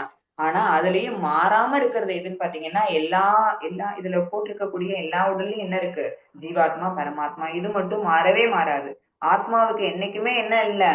அழிவுங்கிறதே கிடையாது. ஆனா எதுதான் அழியுது? அந்த ஜீவாத்மா மேல வச்சிட்டு இருக்கக்கூடிய அந்த உடல் மட்டும்தான் அழியுது. இதுதான் 6 விதமான உடலின் மாற்றங்கள். ஹரே கிருஷ்ணா. ஹரே கிருஷ்ணா மாதாஜி. உடல் இந்த மரணத்திலிருந்து தப்பிக்க முடியாது. அதாவது எல்லா உடலிலும் ஏதேனும் குறை இருக்கிறது, அது மரணத்தை நோக்கி தேய்கின்றது. உடலின் மரணத்திலிருந்து தப்பிக்க முடியாது. அதனால் உங்கள் உடலை புத்திசாலித்தனமாக பயன்படுத்துங்கள். இதுதான் முன்னாடியே சொன்னது இல்ல. ஒரு ஒரு ஒரு இந்த உடல் நமக்கு பகவான் கொடுத்திருக்கிறாங்க அப்படின்னா இந்த உடல் வந்து நிச்சயமா அழியும். இதுக்குன்னு எவ்வளவு ஏஜ் இருக்குதோ அதுக்கப்புறம் என்ன ஆயிடும், இந்த ஆத்மா அந்த உடலை விட்டு போயிடும். சோ இந்த உடல் வந்து இங்க என்ன பண்ணிடுவாங்க அப்படின்னா பரி பண்ணிடுவாங்க. இந்த உடலை வந்து நம்மளால காப்பாத்த முடியுமா அப்படின்னா டு சர்டைன் லைஃப் எக்ஸ்டென்ட் தான் நம்மளால காப்பாத்த முடியும். அதுக்கு மேல மரணத்துல இருந்து இந்த உடலை காப்பாத்தி வைக்க முடியுமா அப்படின்னா நம்மளால டெஃபினட்டா இது தப்பிச்சு போக முடியாது. அதனால இருக்கக்கூடிய நாள்ல நம்ம என்ன செய்யணும் அப்படின்னா இந்த உடலை வந்து நல்ல விஷயங்களுக்கு நம்ம பயன்படுத்தணும். எக்ஸாம்பிளுக்கு இங்க பகவத்கீதை புக் படிக்கிறது, அப்புறம் ஜபா பண்றது. இதுக்கு பதிலா நம்ம வேற ஏதாவது ஒரு சென்சுவல் ஆக்டிவிட்டிஸ் பண்ணிட்டு இருக்கோம்னு வச்சுக்கோங்களேன். அதாவது இந்த புலனூறு உறுப்பு பொருட்கள் இருக்குல்ல, அது மேல கவனம் செலுத்தி நம்மளோட புலன் இன்பத்துக்காக நம்ம இந்த உடலை அனுபவிச்சுட்டு இருந்தோம் அப்படின்னா நம்ம எங்க போவோம், இந்த இந்த உடல் அழியறதோட இல்லாம என்ன மாதிரியான எண்ணங்களோட நம்ம இந்த உடலை கொண்டிருந்தோமோ அதை விட மோசமான உடலை எடுத்துட்டு மருஜன்மால வருவோம். ஓகேவா? ஹரே கிருஷ்ணா. இத வந்து நம்ம யார்கிட்ட இருந்து தெரிஞ்சுக்க முடியும் அப்படின்னா ஒரு குருவானவங்க நமக்கு என்ன பண்ணுவாங்க, இதை பத்தின எக்ஸ்பிளனேஷன், இதை பத்தின விளக்கங்கள் எல்லாம் கொடுப்பாங்க. சோ இதெல்லாம் வந்து ஒரு என்ன சொல்றது, நம்ம வந்து நிதானமா ஒரு குரு கிட்ட போய் ஒரு சாது சங்கத்திலேயோ சத்சங்கத்திலேயோ இருந்து நம்ம பகவானை பத்தின விஷயங்களை நம்ம தெரிஞ்சுக்கிட்டோம் அப்படின்னா இந்த உடல் எதுக்காக நம்ம எடுத்திருக்கிறோம், பகவான் ஏன் இதை கொடுத்திருக்கிறாங்க, இத இத இத மூலமா நம்ம பகவானுக்கான பக்தி தொண்டை எப்படி செய்யறது, நம்ம பண்ணிட்டு இருக்கிற கர்மங்கள் எல்லாமே பலன்கிறதா செயல்களை நம்ம எப்படி மாத்திக்கிட்டு பகவான் கிட்ட நம்ம திருப்பி எப்படி போறது. ஓகேவா? இந்த மாதிரியான எண்ணங்கள், இந்த மாதிரியான விஷயங்களை நம்ம தெரிஞ்சுக்கிட்டோம் அப்படின்னா அதுதான் அந்த உடலை நல்லா புரிஞ்சுக்கிட்டோம்னு அர்த்தம். அந்த ஞானம் நமக்கு அச்சீவ் பண்ண முடியும். இதுதான் விஷயம். ஹரே கிருஷ்ண மாதாஜி. ஞானத்தை எப்படி பெறுவது? மிக முக்கிய தகுதி அனன்யோகேன, அதாவது இடைவிடாத கலப்படமில்லாத பக்தி, பகவானை பத்தின இடைவிடாத அனன்யா சிந்தையந்தோமாம்பாங்க. என்ன அப்படின்னா எந்த விதமான ஒரு மாறுதலும் இல்லாம, மனசுல வேற எந்த விதமான டீவியேஷனும் இல்லாம பகவானையே சதா சர்வ காலமும் சிந்திச்சுக்கிட்டே இருக்கிறது, அவங்க மேலேயே பக்தி செலுத்துறது அனன்யோகேன. அதுதான் மிக முக்கியமான தகுதி. பகவான கிட்ட நம்ம ரீச் ஆகிறதுக்கு ஃபர்ஸ்ட் தகுதி என்ன அப்படின்னா அன்டிவியேட்டடா நம்ம பகவான் கிட்ட பக்தி செலுத்தணும். இன்றியமையாத தகுதி அங்கீகரிக்கட்ட ஆன்மீக குருவை அணுகுதல், ஆச்சரிய உபாசனம்ங்கிறது அதுதான். அதாவது முக்கியமான தகுதி அனன்யா செய்தோ, இன்றியமையாத தகுதி என்ன அப்படின்னா ஆச்சரிய உபாசனம். அதாவது பகவான நம்ம அடையணும் அப்படின்னா ஒரு ப்ராப்பர் சேனல் தான். ஓகேவா? இப்பவே காலேஜ்ல லீவ் கேட்கிறோம், நான் போய் டைரக்டா என்ன பண்ணிட முடியாது, பிரின்சிபலை மீட் பண்ணக்கூடாது. ஹெட் ஆஃப் டிபார்ட்மெண்ட்டை பார்த்துட்டு அதுக்கப்புறம் தான் நம்ம என்ன பண்ண முடியும், அந்த லெட்டர் அங்கேயும் த்ரூ ப்ராப்பர் சேனல் இருக்குல்ல, அதுதான் பகவான் கிட்ட நம்ம போகணும்னா ஸ்ட்ரெயிட்டாவே போயிட முடியாது. நம்மள யார் அங்க கொண்டு போய் சேர்ப்பா அப்படின்னா குருதான். அங்கீகரிக்கப்பட்ட ஆன்மீக குருவை ஏற்றல். மற்ற முக்கிய தகுதிகள் என்ன அப்படின்னா அமானித்துவம். பகவான் இப்ப சொல்றாங்க பாருங்க, ஒரு 20 விஷயங்கள் சொல்லுவாங்க. அந்த 20 விஷயங்களும் நமக்கு தெரிஞ்சுக்கிட்டோம், நம்ம அதை எல்லாத்தையும் நமக்குள்ள அதை வச்சுக்கிட்டோம் அப்படின்னா, வளர்த்துக்கிட்டோம் அப்படின்னா அதுதான் ஞானம். அதை தவிர வேற எதுவுமே ஞானம் இல்லை. இந்த உலகத்துல நம்ம தெரிஞ்சு வச்சுட்டு இருக்கோம், நான் இவ்வளவு படிச்சிருக்கேன், இந்த விஷயங்கள் தெரிஞ்சிட்டு இருக்கிறேன். ஹரே கிருஷ்ணா. 1 minute பவர் கட்டும். பவர் கட்டு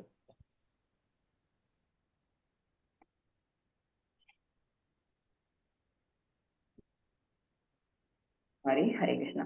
சோ மத்தது எல்லாமே என்ன அப்படின்னு பாத்தீங்கன்னா இதை தவிர பாக்கி எல்லாமே ஞானமே இல்லை. அந்த 20 தான் ஞானம் அப்படிங்கறது பகவான் இந்த இடத்துல சொல்லுவாங்க. அதெல்லாம் தான் தகுதிகள்.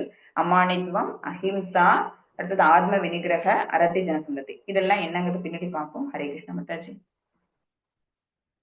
வாழ்க்கை படம். இலக்கை குறிவையுங்கள், முறையான பயிற்சி அளிப்பவரை பெறுங்கள், மிகுந்த பணிவுடன் கற்றுக்கொள்ளுங்கள், வெற்றி நிச்சயம். இலக்கை குறிவைக்கணும். என்ன இலக்கு? பகவான் அடையிறது. முறையான பயிற்சி அளிப்பவரை பெறுங்கள். யார் முறையான பயிற்சி அளிப்பா? குருதான் நமக்கு கொடுப்பாங்க. குரு கிட்ட போய் நம்ம எப்படி கத்துக்கணும், எனக்கு சொல்லிக் கொடுங்க, எனக்கு இப்பதான் டைம் இருக்கு அப்படின்னு நம்ம போய் கேட்க கூடாது. அவங்களுக்கு எப்ப டைம் இருக்குதோ அவங்களுக்கு எப்ப நமக்கு சொல்லி கொடுக்கணும்னு பகவான் அவங்களுக்கு அனுகிரகம் பண்றாங்களோ அப்பதான் நம்ம இந்த விஷயத்த தெரிஞ்சுக்க முடியும். எப்பவுமே எல்லாமே நமக்கு உடனே பிராப்தி கிடைச்சிடாது. சோ மிகுந்த பணியுடன் பொறுமையோட இருந்து நம்ம பகவான் கிட்ட குரு கிட்ட கத்துக்கணும். நிச்சயமா நமக்கு என்ன கோல் நம்மள அச்சீவ் பண்ணிட முடியும். ஹரே கிருஷ்ணா. அஹிம்சா என்பது மற்றவர்களை கொல்லாது இருப்பதோடு நின்று விடுவதில். என்னென்ன மொத்தம் 20 விஷயங்கள் சொன்னாங்கன்னு அதுல ஃபர்ஸ்ட் விஷயம் அஹிம்சா. இதெல்லாம் தான் இந்த 20 தவிர வேற எதுவும் ஞானம் இல்லைன்னு பகவான் வந்து அடிச்சு சொல்லுவாங்க. அதுல ஃபர்ஸ்ட் விஷயம் அஹிம்சா. அது மற்றவர்களை கொல்லாது இருப்பதோடு நின்று விடுவதில்லை. உண்மையில் அது மற்றவர்களை துன்பத்தில் தள்ளாததே ஆகும். அஹிம்சை அப்படிங்கிற வேர்டு நம்ம கேள்விப்பட்டிருக்கோம். யாரையும் ஹிம்சிக்காம இருக்கிறது, துன்புறுத்தாம இருக்கிறது. அது மட்டும் இல்ல, மத்தவங்கள நம்ம யாரையும் துன்புறுத்தாம இருக்கிறதோட இல்லாம ஒரு வார்த்தையால கூட துன்புறுத்தாம இருக்கிறது. அப்புறம் அவங்க துன்பத்துல இருக்கும்போது அவங்கள பார்த்து சிரிக்காம இருக்கிறது. ஓகேவா? அதை பார்த்து நம்ம நக்கல் பண்ணாம இருக்கிறது. இதெல்லாம் கூடமே முக்கியமான விஷயங்கள். ஹரே கிருஷ்ணா. சுய கட்டுப்பாடு. அடுத்தது சுய கட்டுப்பாடு. எளிமையான சூத்திரம். ஆன்மீக முன்னேற்றத்திற்கு தடையடை ஏற்படுத்தும் எதையும் நிராகரிப்பது. சுய கட்டுப்பாடு எக்ஸாம்பிளுக்கு சொல்றேன். நாக்கு. இது இந்த நாக்கு மூலமா நம்ம என்ன செய்யலாம் அப்படின்னா, போய் ஒரு ஹோட்டல்ல போயிட்டு சாப்பிட்டு வரலாம். அல்லது வீட்டிலேயே பிரசாதம் பண்ணி சமைச்சிட்டு அதை பகவானுக்கு பிரசாதமா நைவேத்தியம் பண்ணிட்டு அதை நம்ம எடுத்துக்கிறோம். ஓகேவா? சோ அது அது இன்னும் எப்படி இருக்கும் அப்படின்னா, இன்னும் டேஸ்ட் மச் பெட்டர். ஹோட்டல்ல நம்ம வாங்கிறத விட இது என்ன அப்படின்னா, நம்ம பகவானுக்காக நம்ம அர்ப்பணிக்க போறோம், அவங்களுக்கு அதை நைவேத்தியமா பண்ண போறோம் அப்படிங்கிற அது ஒரே எண்ணத்தோட அந்த தாட்டோடயே நம்ம அந்த சமையல பண்ணும்போது ரொம்ப ருசிக்கும். அது பகவான் கிட்ட வச்சுட்டு நம்ம அதை எடுத்து திருப்பி சாப்பிடும்போது அது பிரசாதமா ஆயிடுது. சோ இப்ப கிருஷ்ண பிரசாதமா நம்ம அதை எடுத்துக்கிறோம் அந்த நாக்கு மூலமா. அப்புறம் அந்த நாக்கு மூலமா வேற ஏதாவது நம்ம பாடுறோம், இல்ல வேற ஏதாவது ஒரு விஷயங்களை பேசுறோம்னு வச்சுக்கோங்களேன். அதை விட்டுட்டு ஜெபம் பண்றதோ, இல்ல கிருஷ்ணரோட கீர்த்தனைகளை, பகவானோட நாமாக்கள் எல்லாம் நம்ம சொல்றதோ, இல்ல கீர்த்தனைகள் பண்றதோ, இதெல்லாம் தான் என்ன அப்படின்னா சுய கட்டுப்பாடு. அதாவது நம்ம கண்ட்ரோல் பண்ணிக்கிறோம், செல்ஃப் கண்ட்ரோல் பண்ணிக்கிறோம். சென்சஸ ஆக்டிவேட் பண்ணாம நம்மளோட மனத்தை கொண்டும் புத்தியை கொண்டும் நம்ம என்ன பண்றோம், இந்த சென்சஸ் எல்லாத்தையும் கண்ட்ரோல் பண்ணி பகவானுக்கான டிவோஷனல் சர்வீஸ பண்ண வைக்கிறோம். ஹரே கிருஷ்ணா. இதுதான் அந்த 20 விஷயங்கள். ஹரே கிருஷ்ணா. யாரும் படிங்க. ஹரே கிருஷ்ணா. எழுத்து ரொம்ப சின்னதா இருக்கு மாதாஜி. நான் படிக்கட்டுமா மாதாஜி? எஸ் பிரபுஜி. மாதா மற்ற மாதாக்களுக்கெல்லாம் சம்மதம்னா நான் படிச்சிடறேன். இல்ல யாராவது படிக்கணும்னா படிக்கலாம் மாதாஜி. நான் படிங்க பிரபுஜி. வேற வேற சார்ட்ஸ் அவங்க படிப்பாங்க, நீங்க இதை படிங்க. அடக்கம், கர்வமின்மை, அகிம்சை, பொறுமை, எளிமை, அங்கீகரிக்கப்பட்ட ஆன்மீக குருவை அணுகுதல், தூய்மை, தளராமை, சுய கட்டுப்பாடு, புலனுகர்ச்சி பொருள்களை துரத்தல், பொய் அகங்காரம் இல்லாதிருத்தல், பிறப்பு, இறப்பு, முதுமை, நோய் ஆகியவற்றின் துன்பத்தினை கவனித்தல், குழந்தைகள், மனைவி, வீடு மற்றும் இதர பந்தங்களிலிருந்து விடுபட்டு இருத்தல், விருப்பு வெறுப்புகளின் சமநிலை, என் மீதான நித்தியமான களங்கமற்ற பக்தி, தனிமையான இடங்களில் வாழ விரும்புதல், பொதுமக்களிடமிருந்து விலகி இருத்தல், ஆத்ம ஞானத்தின் முக்கியத்துவத்தை ஏற்றல், பரமசத்தியத்தை அறிவதற்கான தத்துவ ஆய்வு, இவை அனைத்தையும் நான் ஞானமாக அறிவிக்கின்றேன். இவற்றை தவிர மற்றவை அனைத்தும் அறியாமையே ஆகும். தேங்க்யூ பிரபுஜி. ஹரே கிருஷ்ணா. இந்த 20 விஷயங்கள் பகவான் என்ன சொல்லிடுறாங்க, இதுதான் ஞானம். ஏன்னா அர்ஜுனன் கேட்கிறாங்கல்ல, ஃபர்ஸ்ட் ஸ்லோகால அர்ஜுனன் கேட்டுட்டாங்க ஞானம்னா என்னன்னு. அந்த ஞானத்துக்கான விளக்கம் பகவான் கொடுக்குறாங்க. அந்த 20 விஷயங்களை தான். இதுதான் அறிவு. இந்த பௌதிக உலகத்துல ஒரு ஜீவாத்மா தன்னை மேம்படுத்திக்கக்கூடிய விஷயங்கள் எதுல அப்படின்னா, இந்த 20 விஷயங்கள்ல மேம்படுத்திக்கிட்டாலே போதும். என்ன பண்ணிடலாம், பகவான் கிட்ட நம்ம திரும்பி போயிடலாம். நம்மளால அடக்கத்தோடையும் அஹிம்சையோடையும் இங்க கொடுத்துருக்கிறது எல்லாமே பின்னாடி ஒண்ணு ஒரு சார்ட்ல இருக்குது. அது நம்ம பார்க்கதான் போறோம். சோ இந்த மாதிரி விஷயங்கள் எல்லாத்தையும் சுய கட்டுப்பாட்டோடையும், ஓகேவா? சோ இத மனம் தளராமை ஒண்ணு படிச்சாங்க பிரபுஜி. சோ இந்த மாதிரி ஒரு விஷயத்த நம்ம கான்சன்ட்ரேட் பண்ணி அந்த விஷயத்த மூலமா நம்ம பகவானை அடைஞ்சோம், பகவானை சிந்திச்சோம் அப்படின்னாலே அதுதான் உண்மையான ஞானம். இது தவிர நம்ம வேற எது தெரிஞ்சு வச்சுட்டு இருந்தாலும் அதெல்லாம் அறியாமை அப்படின்னு பகவானே சொல்லிடுறாங்க. ஓகேவா? சோ நம்ம கிட்ட இதுல எத்தனை இருக்கு, எத்தனை இல்ல, இதெல்லாத்தையும் நம்ம நம்மளுக்குள்ள இன்ஸ்டால் பண்ணிக்கணும் அப்படிங்கறது நமக்கு தெரிஞ்சுக்கணும். இப்ப இது ரொம்ப இம்பார்ட்டன்ட் ஸ்லோகா. அந்த 13th சாப்டர்ல இந்த 8வது ஸ்லோகால இருந்து 12வது ஸ்லோகா இருக்கிற வரைக்கும் இந்த 4 ஸ்லோகாஸும் ரொம்ப ரொம்ப முக்கியமான ஸ்லோகாஸ். ஹரே கிருஷ்ணா. சோ இது அடக்கம் என்றால் இதுதான். இது ஒண்ணும் கொடுத்திருக்காங்க விளக்கம் உங்களுக்கு. அடக்கம் என்றால் பிறரால் மதிக்கப்படுவதில் திருப்தி அடைய ஒருவன் ஆவலாக இருக்கக்கூடாது என்று பொருள். இதுதான் அடக்கம். இது யாராவது ஒருத்தவங்க நம்ம ஒரு செயலை செஞ்சோம் அப்படின்னா அவங்க பாராட்டணும் அப்படிங்கிறதுக்காக செய்யக்கூடாது. மத்தவங்க அதை பார்த்து நம்மள பாராட்டுறாங்களா, நமக்கு அதுக்கான ரிப்ளை திருப்பி கொடுக்குறாங்களா அப்படின்னு அந்த விஷயத்துல நம்ம ரொம்ப ஆவலோடையும் ஆர்வத்தோடையும் இருக்கக்கூடாது, ஆர்வம் காட்டக்கூடாது. ஓகேவா? நமக்கு விதிக்கப்பட்ட செயல் இது, நம்ம இதை செஞ்சுட்டு போறோம், அவ்வளவுதான். பகவான் நமக்கு சொன்னது அதை நம்ம செய்யறோம். பலனை எதிர்பார்க்காம, பலனை பத்தி யோசிக்காம இருக்கிறது தான் அடக்கம்ங்கிறது. அகிம்சை என்றால் பிறரை துன்பத்திற்கு உள்ளாக்காமல் இருப்பது என்று பொருள். மற்றவங்களை எந்த விதமான துன்பத்தங்களும் நம்மளும் துன்பத்துக்கு ஆளாகாம அவங்களையும் எந்த துன்பத்துக்கும் தள்ளாம இருக்கிறது தான் அஹிம்சை. பொறுமை என்றால் மற்றவரிடமிருந்து அவமரியாதையும் நிந்தனையையும் தாங்கிக் கொள்ள பயிற்சி பெற்றவனாக இருக்க வேண்டும். எக்ஸாம்பிள் பொறுமைக்கு எப்படி தெரியுமா சொல்லலாம்? பிரகலாதனை சொல்லலாம். பெத்த அப்பா, ஓகே, ஹிரண்யசிபு பிரகலாதனை அவ்வளோ கஷ்டத்துக்கு உண்டாக்குனாங்க. நீ ஏன் பேரை சொல்லணும், நீ என்ன பத்தி தான் எப்பவுமே நினைக்கணும், என்னதான் நீ குளோரிஃபை பண்ணணும் அப்படின்னு அவ்வளோ கஷ்டத்தை கொடுத்து அந்த ஒரு செயலை செய்ய சொன்னாலும் பிரகலாதன் கடைசி வரைக்கும் செய்யவே இல்லை. அந்த மாதிரியான ஒரு பொறுமை நமக்கு வேணும். பெத்த அப்பா அவ்வளவு துன்புறுத்தினா கூட அந்த வழி தாங்கிக்க முடியாம இன்னொரு குழந்தை நம்மளா இருந்தா என்ன செஞ்சிருப்போம்? ஆஹா, இவ்வளவு சொல்றாங்களே, சரி நம்ம சொல்லிடுவோம் அப்படின்னு சொல்லிட்டு நம்ம வழி மாறி போவோம்.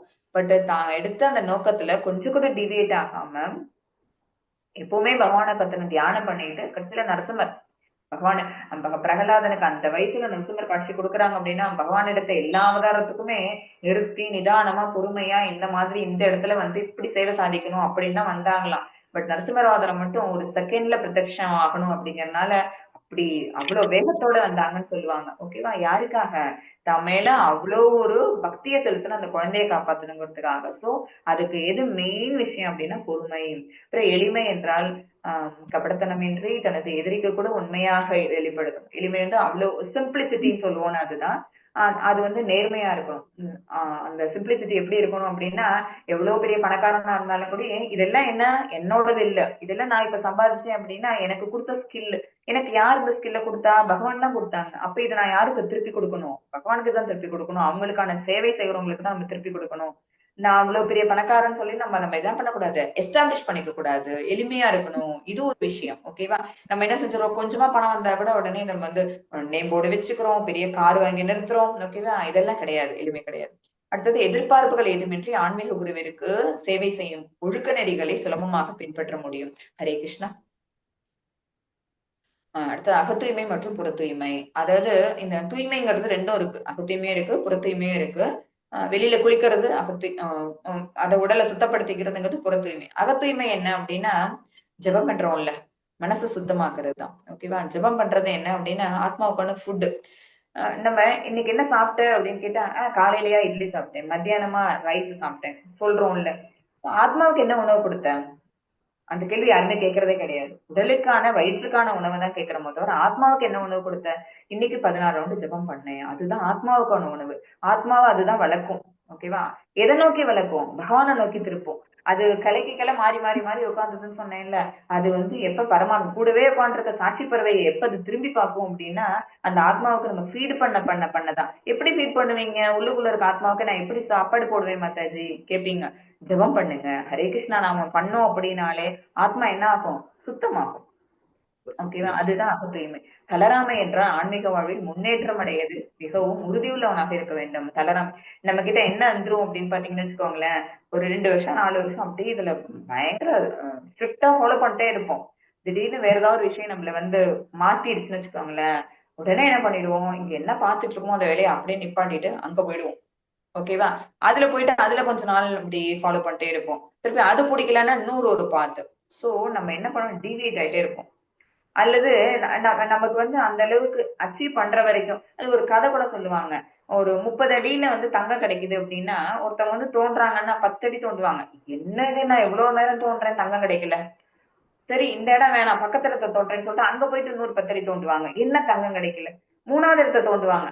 அதுக்கு நீங்க 3 இடம் தனித்தனியா போய் தோன்றதுக்கு பதிலா ஒரே இடத்துல தோன்றுனீங்கன்னா நீ 30 அடி தோண்டிருப்பீங்க, உங்களுக்கு தங்கம் கிடைச்சிருக்கும். இதுவே பின்னாடி வரவங்க என்ன செய்வாங்க அப்படின்னா, இது தோண்டி விட்டுருக்காங்களே உள்ளர என்ன இருக்கும் பாப்போம்னு சொல்லிட்டு பாக்கி 20 அடி தான் ரொம்ப சுலபமா தோண்டி அந்த தங்கத்தை அவங்க ரீச் பண்ணி போயிடுவாங்க. ஓகேவா? இதுதான் தளராமை. நம்ம ஒரு விஷயத்துல வந்து எடுத்த ஒரு நோக்கத்தை வந்து நம்ம என்ன பண்ணிடக்கூடாது, எப்பயுமே விட்டுறக்கூடாது. அதுலயே அதுதான் கான்சென்ட்ரேஷன் போக்கஸ் ஸ்டார்டிங்ல சொல்லிட்டு இருக்கேன். சுய கட்டுப்பாடு என்றால் ஆன்மீக வாழ்விற்கு தேவையானதை ஏற்றுக்கொண்டு புறமானதை நிராகரிக்க வேண்டும். அதுதான் சுய கட்டுப்பாடு. நான் எக்ஸாம்பிளுக்கு டங்கு சொன்னேன். நாக்கால நம்ம வந்து பிரசாதம் சாப்பிடணும், நாக்கு மூலமா நம்ம வந்து பகவானோட மந்திராவை சாண்ட் பண்ணணும். அப்புறம் கண்ணால என்ன பார்க்கலாம், பகவானோட அர்ச்சா விக்கிரகம் எவ்வளவு அழகழகா இருக்கு. 108 திவ்ய தேசத்திலும் பகவான் நமக்காக தான் வந்து உட்காந்து இருக்கிறாங்க. நம்ம எத்தனை திவ்ய தேசத்தை போய் பார்த்திருப்போம் சொல்லுங்க. பகவானை போய் நம்ம கண்ணாறு தரிசிக்கணும். பட் இந்த கண்ணை வச்சு நம்ம என்ன செய்யறோம், நமக்கு தேவையில்லாத ஏன்னா அதெல்லாம் சென்சுவல் ஆப்ஜெக்ட். நம்ம என்ன பண்ணும், அட்ராக்ட் பண்ணும். சினிமா போலாமா, ஐபிஎல் பார்க்கலாமா, மேட்ச் பார்க்கலாமா, T20 இதுலதான் நம்மளோட சிந்தனைகள் பூரா போயிட்டு இருக்கோம். பட் அதெல்லாம் என்ன, நம்ம ஏற்றுக்க கூடாது. அதெல்லாம் ஆன்மீக வாழ்வுக்கு புறம்பானது. இந்த பௌதிக வாழ்வுக்குள்ளேயே நம்மள மறுபடியும் என்டாங்கிள் பண்ணிட்டே தான் இருக்கும். இந்த சுழற்சியோட நம்ம விளையாடுறோம். இந்த பர்த் டெத் சைக்கிள் இருக்கு பாத்தீங்களா? இதுக்குள்ளேயே தான் இருப்போம். இன்னும் எவ்வளவு நாள் இருப்போம் பர்த் டெத் சைக்கிள்? பகவான் நமக்கு இந்த ஜென்மால நம்மளுக்கு இந்த உடலை கொடுத்துருக்காங்கனால என்ன அர்த்தம்? இதெல்லாம் படிச்சுக்கணும், தெரிஞ்சுக்கணும், தெரிஞ்சுட்டு பகவான் கிட்ட நம்ம திருப்பி போகணுங்கிறதுக்காக தான். ஓகேவா? சோ மிக மிக அரிதான இந்த இந்த உடல், மனித உடலை எடுத்து விட்டு நம்ம என்ன பண்ணக்கூடாது? மத்தது மேல ஆசையை செலுத்தக்கூடாது. மத்ததை நம்ம நிராகரிக்கணும். பொய் அகங்காரம். அகங்காரம் இருக்கும். ஓகேவா? அகங்காரம்ங்கிறது எல்லாருக்கும் இருக்கும். ஏன்னா இந்த உடலை நான் கொண்டிருக்கிறேன் அப்படின்னா அந்த அகங்காரம்ங்கிறது பகவான் கொடுத்ததுதான். ஓகேவா? சோ அது இருக்கும். ஆனா பொய் அகங்காரம் என்ன தெரியுமா? இது நான் தான் இந்த மாதிரி இந்த உடம்ப வச்சுக்கிட்டேன் அப்படின்னு சொல்றதுதான். இந்த உடல் என்னால கிடைச்சதா? இல்ல. முதல் மூலம் பகவான், அடுத்த மூலம் யாருன்னா அம்மா அப்பா. ஓகேவா? அப்படிதான் கிடைச்சது இந்த உடல். சோ அந்த அகங்காரம்ங்கிறது என்னவாயிடும் சம்டைம்ஸ் ஃபால்ஸ் ஈகோவா மாறிடும். என்னாலதான் இந்த மாதிரி மெயின்டைன் பண்ண முடியுது, நான் தான் இதுக்கு காரணம் அப்படின்னு சொல்றோம்னா அதுதான் பொய். ரெண்டுத்துக்கான டிஃபரன்ஸ் இருக்கு. ஃபால்ஸ் ஈகோ அது இருக்கவே கூடாது. ஜடவாழ்வின் மீது வெறுப்பு கண்ணோட்டம் உடையவர்களாக நாம் மாறாத வரை ஆன்மீக வாழ்வில் முன்னேற்றுவதற்கு ஊக்கம் நமக்கு கிடைக்காது. இப்ப இந்த இதுக்கு வந்தோன்னு ரெகுலேட்டிவ் பிரின்சிபல்ஸ் சொல்லிருப்பாங்க. காஃபி டீ சாப்பிடக்கூடாது. ஓகேவா? காஃபி டீ சாப்பிட இல்ல, எனக்கு அது ரொம்ப டேஸ்ட், எனக்கு ரொம்ப பிடிச்சது, எனக்கு அது குடிக்கலன்னா தலைவலி வரும். ஓகேவா? ஒரு நாள் மாறி பாருங்களேன். அதுக்கு பதிலா வேற ஏதாவது ஒண்ணு எடுத்து பாருங்களேன். ரோஸ் மில்க் எடுத்து பாருங்க, பாதாம் மில்க் எடுத்து பாருங்களேன். அதை விட இன்னும் நல்ல டேஸ்டா இருக்கும். ஓகேவா? சோ இது ஒண்ணு பிடிக்காம போனாதான் இன்னொன்னு நமக்கு பிடிக்கும். அல்லது இன்னொன்னு ரொம்ப பிடிச்சிருச்சுனாதான் இதை நம்ம விடுவோம். அதாவது இதை எப்படி சொல்லுவாங்க அப்படின்னா, இந்த பௌதிகத்தையும் ஆன்மீகத்தையும் இது மேல பற்ற விட்டுரு, அப்ப அது மேல பிடிச்சிடலாம். ஓகேவா? விடு அல்லது பிடி, இதுதான் தத்துவம். இது என்னோட எல்லா கிளாஸ்லயும் நான் சொல்லுவேன். விடு அல்லது பிடி, இதுதான் தத்துவம். எதை விடணும்? பௌதிகத்து மேல இருக்கிற இன்ட்ரெஸ்ட விட்டுறணும். அல்லது பிடி, எதை பிடிக்கணும்? ஆன்மீக வாழ்வு, பகவான் மேல இருக்க இன்ட்ரெஸ்ட் நம்ம பிடிச்சுக்கணும், அதை வளர்த்துக்கணும். ஓகேவா? ஹரே கிருஷ்ண மத்தாஜி.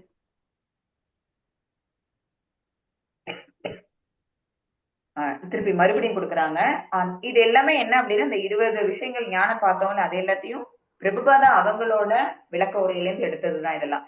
குழந்தைகள், மனைவி, வீடு ஆகியவை இயற்கையாகவே பற்றுதலை கொடுக்கும். நம்ம ஒரு மேரீடா இருக்கோம்னு வச்சுக்கோங்களேன், அப்ப என்ன ஆயிடும்? நமக்கு நம்மளோட கண்ணோட்டம் எதை சுத்தியே இருக்கும்? இந்த சின்ன சர்க்கிள்குள்ளேயேதான் இருக்கும். ஆனா இதையும் நம்ம என்ன பண்ணிடலாம் அப்படின்னா, நம்ம கிருஷ்ண பிரசாதத்தை வீட்டுல இருக்கவங்களுக்கு கொடுக்கறது மூலமா அவங்களுக்கும் பக்தியை உண்டு பண்ணலாம். எப்பவுமே சதா சர்வ காலமும் நம்ம சாண்ட் பண்றது மூலமா அது ரெண்டராயிட்டே இருக்கும். வீட்டுல இருக்கவங்களுக்கு ஃபுல்லா அந்த வைப்ரேஷன் போயிட்டே இருக்கும். அவங்களும் தன்னை அறியாம என்ன செய்ய ஆரம்பிப்பாங்க? சாண்ட் பண்ணுவாங்க. நம்ம பேசும்போது இன்னொருத்தவங்க அந்த ஹரே கிருஷ்ணா கிரீட் பண்ணி பாருங்களேன். இந்த good morning, good evening, good night, hello, hi, இது எல்லாத்தையும் விட்டுருவோம். என்ன சொல்லிதான் கிரீட் பண்ணிப்போம்? ஹரே கிருஷ்ணா தான் சொல்லி கிரீட் பண்ணிப்போம். இந்த மாதிரி என்ன பண்ணலாம்? அடுத்தவங்களோட மனசுக்குள்ளேயே நம்ம இன்ஸ்டில் பண்ணலாம். ஆன்மீக விஷயங்களை நம்ம கொடுக்கறது மூலமா அவங்களையும் ஆன்மீக வாழ்வுக்கு இழுக்க முடியும். சோ இதெல்லாம் விட்டுட்டு வாழ்ன்னு பகவான் சொல்லவே இல்லை. இதோடயே இருந்து கரை சேரு. சமநிலை. நம்ம எப்படி இருக்க? பேலன்ஸ்டா இருக்கணும். வந்து போகக்கூடிய இன்பத்தையும் துன்பத்தையும் என்றுமே தடுக்க முடியாது. அதாவது நம்ம இன்பமும் ஒரு நாள் வரும், துன்பமும் ஒரு நாள் வரும், கஷ்டமும் வரும். இப்படி குளிர் வெயில் இருக்குதோ, எப்படி இருட்டு பகல் வெளிச்சம் இருக்குதோ, பகல்னா இரவு இருக்கும், வெளிச்சம் வந்ததுன்னா அடுத்தது இருட்டுன்னு ஒண்ணு வரும், அடுத்தது வெயில் காலம் வந்ததுன்னா மழைக்காலம் வரும். ஓகேவா? சோ எல்லாமே என்ன அப்படின்னா இந்த டியூவல் திங்ஸ் தான். ஒண்ணு பிரிய முடியாது. ஒண்ணு இருந்ததுன்னா அடுத்தது ஒண்ணு நடந்தே ஆகும். பட் ரெண்டுத்தையும் நம்ம சமமா பார்க்கணும். இன்பமும் துன்பமும் அப்படிதான். இது ஆடுறதும் இது சோர்ந்து போறதும் இருக்கவே கூடாது. கிருஷ்ணருக்கு பக்தி தொண்டு செய்வது என்றால் பக்தி தொண்டின் 9 வழிமுறைகளில் நம்மை ஈடுபடுத்திக் கொள்வது. இது இன்னொரு கிளாஸ்ல சொல்றேன் என்னென்னு தெரிஞ்சிருக்கும் உங்களுக்கு. தனி இடத்தில் வாழ விரும்புவது.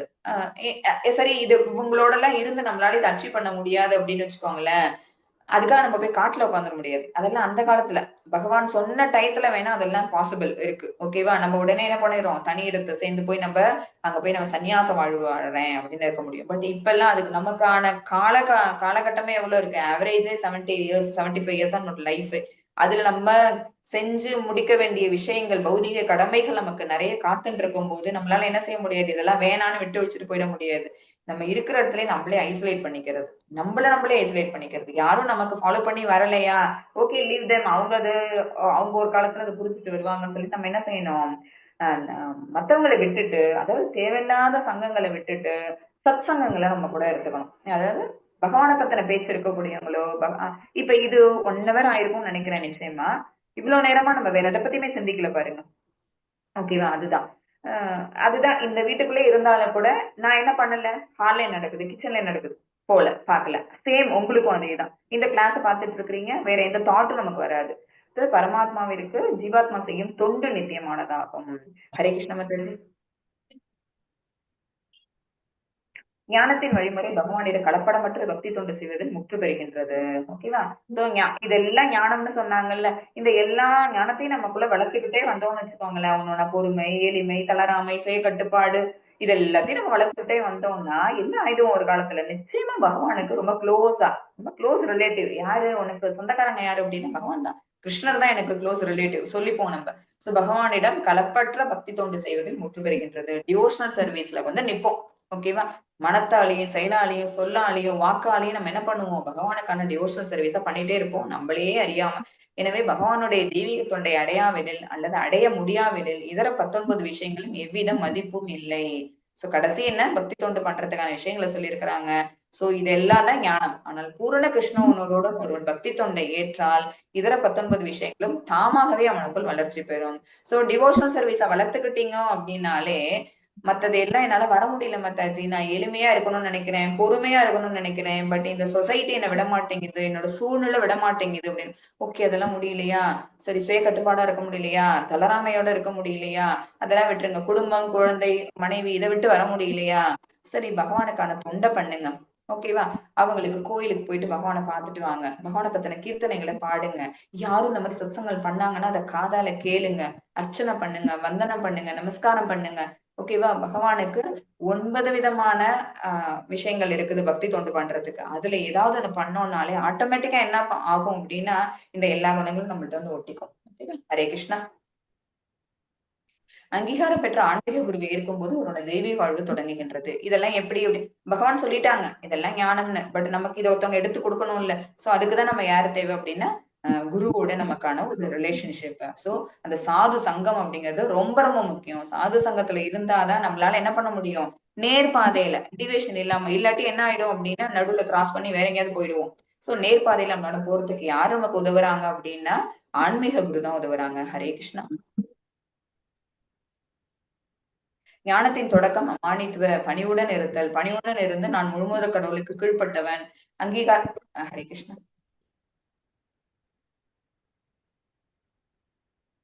S mother. கடவுளுக்கு கீழ்ப்பட்டவன் என்பதை ஒருவன் அறிந்து கொள்ள வேண்டும். சோ ஞானத்தின் முதல் விஷயத்த மறுபடியும் சொல்றாங்க, பணிவுடன் இருக்கணுங்கிறது தான். அந்த பணிவுடன் இருக்கிறது இப்ப இங்க குருவுக்கு கீழே நம்ம உட்காந்துருக்கோம் பாருங்க. சோ அதுல இருந்தே நமக்கு தெரியும் எப்ப நம்ம அந்த பணிவு, இதுதான் first step to know the knowledge அப்படின்னா முதல் நாலேஜ் என்ன அப்படின்னா இந்த பணிவு தான். பணிவு இருந்தா, ஏன்னா இதை எடுத்து காட்டணுங்கிறதுக்காக பகவானே என்ன பண்றாங்க அப்படின்னா சாந்திமணி முனிவர்கிட்ட, பகவான் தான் சுப்ரீம் பர்சனாலிட்டி, அவங்கதான். அவங்களே கிருஷ்ணாவதாரம் எடுத்து வரும்போது அவங்க கோகுலத்துல என்ன பண்ணாங்களாம்,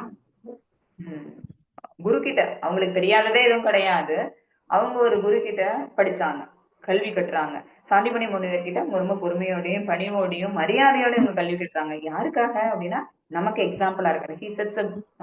எக்ஸாம்பிள் நமக்கு அவங்க ஒரு எக்ஸாம்பிளை செட் பண்ணி கொடுத்துருக்காங்க. ஹரே கிருஷ்ணா. இந்த ஸ்லோகம் படிங்க. ஹரே கிருஷ்ணா மாதாஜி. ஹரே கிருஷ்ணா. தற்போது எதை அறிவதால் நீ அமிர்தத்தை சுவைப்பாயோ அந்த அறியப்படும் பொருளை நான் உனக்கு விளக்குகின்றேன். ஆரம்பம் இல்லாததும் எனக்கு கீழ்ப்பட்டதும் பிரம்மன் ஆத்மா என்று அழைக்கப்படுவதுமான இது ஜட உலகின் காரணம் மற்றும் விளைவுகளுக்கு அப்பாற்பட்டு விளங்குகின்றது. ஹரே கிருஷ்ணா மாதாஜி.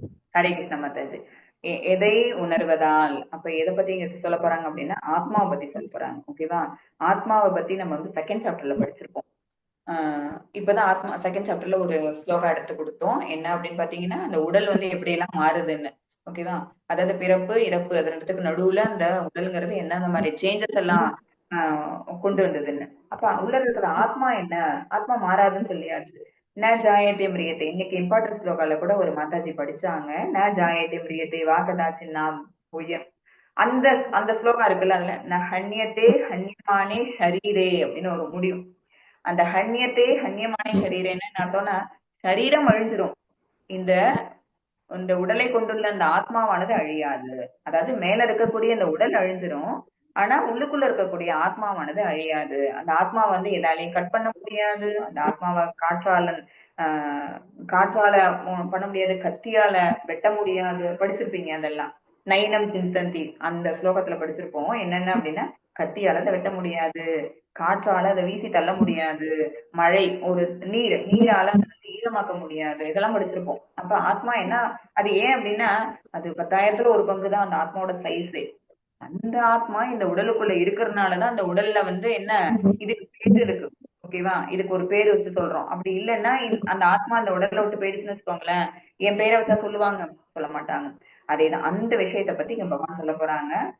ஆத்மானா என்ன, அது அதோட குவாலிட்டிஸ் என்ன, இதை பகவான் சொல்ல போறாங்க. ஆத்மாவின் பண்புகள் நித்தியமானது. பாருங்க, பண்பு என்ன அப்படின்னா நித்தியமானது, எட்டர்னல், பிறந்த நாள் இல்லை, காலாவதி ஆகாது, அனாதி. அனாதினா என்ன அர்த்தம் அப்படின்னா எப்ப தோன்றுனதுனே தெரியாதுங்கிறது அனாதி. ஓகேவா, அதுக்கு பிறந்த நாளே கிடையாது, அதுக்கு எக்ஸ்பைரி டேட்டும் கிடையாது. நோ பர்த் நோ டெத், இதுதான் நித்தியமானது, எட்டர்னல்ங்கிறது. அப்ப இந்த குவாலிட்டி யார் மாதிரியும் இருக்குதே மாதாஜி, தோணுதா உங்களுக்கு? நானே பேசிட்டு இருக்கேன், நீங்க பதில் சொல்லுங்க. இந்த ஆத்மாவோட அந்த குவாலிட்டி யாரோடது மாதிரி இருக்குது? எக்ஸாக்ட்லி பரமாத்மாவோட மாதிரி இருப்பாரு. பரமாத்மா, நான் அதுதான் ஃபர்ஸ்டே சொன்னோம்ல, சிமிலாரிட்டியும் இருக்கும் டிஃபரன்ஸும் இருக்கும்னு. சோ ஆத்மா நித்தியமானது ஃபர்ஸ்ட். அடுத்தது கிருஷ்ணருக்கு கட்டுப்பட்டது. இப்ப டிஃபரன்ஸ் தெரிஞ்சு பாருங்க, ரெண்டாவது குவாலிட்டி டிஃபரன்ஸ் தெரியுது. எப்போதுமே சார்ந்து இருப்பது. கிருஷ்ணர்னா யாரு? பரமாத்மா. அவரு டிபெண்ட் பண்ணி தான் இருக்கும், அவரோட கண்ட்ரோல்ல தான் இருக்கும். அப்ப இது ஈக்குவலா இல்ல. ஓகேவா, ஃபர்ஸ்ட் குவாலிட்டியை பார்த்தோம்னா உங்களுக்கு ஈக்குவல் மாதிரி தோணி இருக்கும், கரெக்டா? நீ யாருமே பதில் சொல்ல மாட்டேங்கிறீங்க மாதாஜி. மாதாஜி, உங்களுடைய வேகத்துக்கு நாங்க வரணும் அப்படின்னு சொன்னாக்க நாங்க கொஞ்சம் மியூட் பண்ணி அன்மியூட் பண்ணி வரணும் மாதாஜி. அதனால கொஞ்சம் அந்த தடங்கள் கொஞ்சம் இருக்கு. அதை தவிர மற்ற ஒண்ணும் இல்ல ஜி மாதாஜி. நாங்க வந்து அன்மியூட் பண்ணாம கூட நாங்க பேசிட்டே இருப்போம்னு நினைக்கிறேன். Okay okay okay okay, thank you. நீங்க நல்ல வேகமா நடத்திட்டு இருக்கீங்க மாதாஜி. அதை கொஞ்சம் ஃபாலோ பண்ணிட்டே இருக்கோம், அப்படிங்கறதுனால திரும்ப உடனே பதில் சொல்ல முடியல. Okay okay. சோ ஆத்மாவோட பண்புல ஃபர்ஸ்ட் பண்பு பாத்தீங்கன்னா நித்தியமானது, எட்டர்னல். எட்டர்னல்னு யாரை எவ்வளவு நாள் சொன்னோம் அப்படின்னா பரமாத்மாவை தான் சொல்லியிருந்தோம். பகவான் தான் என்ன அப்படின்னு எட்டர்னல். சோ இது சிமிலாரிட்டி வருதா. அடுத்தது கிருஷ்ணருக்கு கட்டுப்பட்டது, எப்போதுமே சார்ந்து இருப்பது, அவரை டிபெண்ட் பண்ணி தான் இருக்குது. அப்படிங்கும் போது நிச்சயமா இதுக்கு டிஃபரன்ஸ் கிடைச்சது. ஓகேவா, அதனாலதான் கிருஷ்ணரை வந்து உன்னத கஷேத்திரங்கன்னு சொன்னோம்ல, உன்னதமானவர், புருஷோத்தமர் அப்படின்னு சொல்லுவோம் கிருஷ்ணரை. நம்ம ஆத்மால யாரு? புருஷா. அடுத்தது மூணாவது என்ன அப்படின்னா, இந்த பௌதிக உலகின் காரணம் மற்றும் விளைவுகளுக்கு அப்பாற்பட்டது. இந்த உலகோட இந்த பௌதிக உலகில வந்து இந்த உலகம் ஏன் தோன்றுது, அப்புறம் இதுல ஏன் இந்த மாதிரியான சேஞ்சஸ் நடக்குது, இதுக்கும் ஆத்மாவுக்கும் சம்பந்தமா கிடையாது. இந்த ஆத்மா ஒரு உடலை கொண்டுருச்சுன்னு வச்சுக்கோங்களேன், அப்ப சம்பந்தமாயிடும். டிஃபரன்ஸ் புரியணும் உங்களுக்கு. அதனாலதான் சொன்னேன் இந்த 13th சாப்டர் ரொம்ப இம்பார்ட்டன்ட், பட் ரொம்ப இன்ட்ரெஸ்டான சாப்டர். என்ன அப்படின்னா ஆத்மாவை தனி நிலையில பாத்தீங்கன்னா அது இந்த பௌதிக உலகத்துக்கு சம்பந்தம் கிடையாது. பட் இந்த உடலோட சேர்ந்துருச்சுன்னு வச்சுக்கோங்களேன், இங்க நடக்கக்கூடிய எல்லா விஷயங்களுக்கும் அந்த காரணம். விருந்தினர் மாளிகையின் சாமான்களை சரி செய்து சமயத்தை வீண் செய்யாதீர்கள், தங்களது நித்திய வீடு பக்குவமாக தயாராக உள்ளது, வீடு திரும்ப பயணத்தை ஆரம்பியுங்கள். ஃபர்ஸ்ட் நான் சொன்னேன்ல அதே கமாண்ட் வந்துச்சு பாருங்க. அதாவது நம்ம இங்க வந்திருக்கிறது என்ன, ஒரு டெம்பரரியா தான் வந்திருக்கிறோம். விருந்தினர் மாளிகை தான் எது, இந்த வீடுதான் விருந்தினர், இந்த உடல் தான், இந்த உடலை நம்ம அழகுபடுத்திக்கிறது, இந்த உடலுக்கு தேவையானது மேல ட்ரெஸ்ஸோ ஜுவல்ஸோ என்னவோ வாங்கி போட்டுக்கிறதும், அது எல்லாமே என்ன, தற்காலிகம். நிரந்தரமா இருக்குமா? இருக்காது. இதெல்லாம் நான் இன்னைக்கு வச்சிட்டு இருக்கேன், நாளைக்கு என் பையனுக்கு தான் போகும். ஓகேவா, பட் நான் அதை என்னைக்கும் நின்று நான் அனுபவிக்க போறேன்னா இல்ல. இந்த ஆத்மா அந்த உடலை விட்டு வேற ஒரு உடலை எடுக்கும். அந்த உடல் நல்ல உடலை எடுக்கிறதுக்கு யார் காரணமா இருப்பா? நம்ம தான் காரணமா இருப்போம். நல்ல உடலை எடுக்கணும்னா என்ன செய்யணும்? நல்ல செயல்களை செய்யணும். ரொம்ப பெரிய இது என்ன மாதாஜி. நெக்ஸ்ட் போங்க. ஹரே கிருஷ்ணா. 14 படிங்க. ஹரே கிருஷ்ணா. ஓகே, அவரது கரங்கள், கால்கள், கண்கள் மற்றும் முகங்கள் எல்லா இடங்களிலும் உள்ளன. எல்லா இடங்களிலும் அவரது காதுகளும் உள்ளன. இவ்வாறாக எங்கும் வீற்றிருப்பவராக பரமாத்மா விளங்குகின்றார். பிரபுஜி, இதுல வந்து பகவானோட குவாலிட்டிஸ், பரமாத்மா குவாலிட்டிஸ். இப்ப ஃபர்ஸ்ட் ஆத்மாவோட குவாலிட்டிஸ் பார்த்தோமா, இந்த ஸ்லோகால என்ன வருது பாருங்க, பரமாத்மாவோட குவாலிட்டிஸ் சொல்றாங்க. பகவான் என்னென்ன மாதிரி இருப்பாங்க, அவரு கரங்கள்னு சொல்றாங்க. நமக்கு 2 தான், பகவானுக்கு இன்ஃபினிட் தான், எல்லாமே இன்ஃபினிட் தான். ஏன்னா அவ்வளவு நியூமரஸ் நம்பர்ஸ் இருக்குது. ஏன்னா இருக்கக்கூடிய எல்லா உடலுக்குள்ளயும் பகவான் ஜீவிச்சுட்டு இருக்கிறாங்க. எல்லா உடலையும் பத்தி அவங்க தெரிஞ்சவங்கன்னு அதனாலதான் சொல்லி இருக்கிறாங்க. சோ இன்னொன்னு என்ன அப்படின்னா, இந்த ஈஷோபனிஷத்துல பார்த்தோம்னு வச்சுக்கோங்களேன், நமக்கு ஒரு ஸ்லோகம் வரும். நீங்க நெக்ஸ்ட் லெவல் 3 போகும்போது பாப்பீங்க ஈஷோபனிஷத்துல. பகவான் வந்து எட்டியும் இருப்பாங்க, கிட்டவே இருப்பாங்க. ஓகேவா?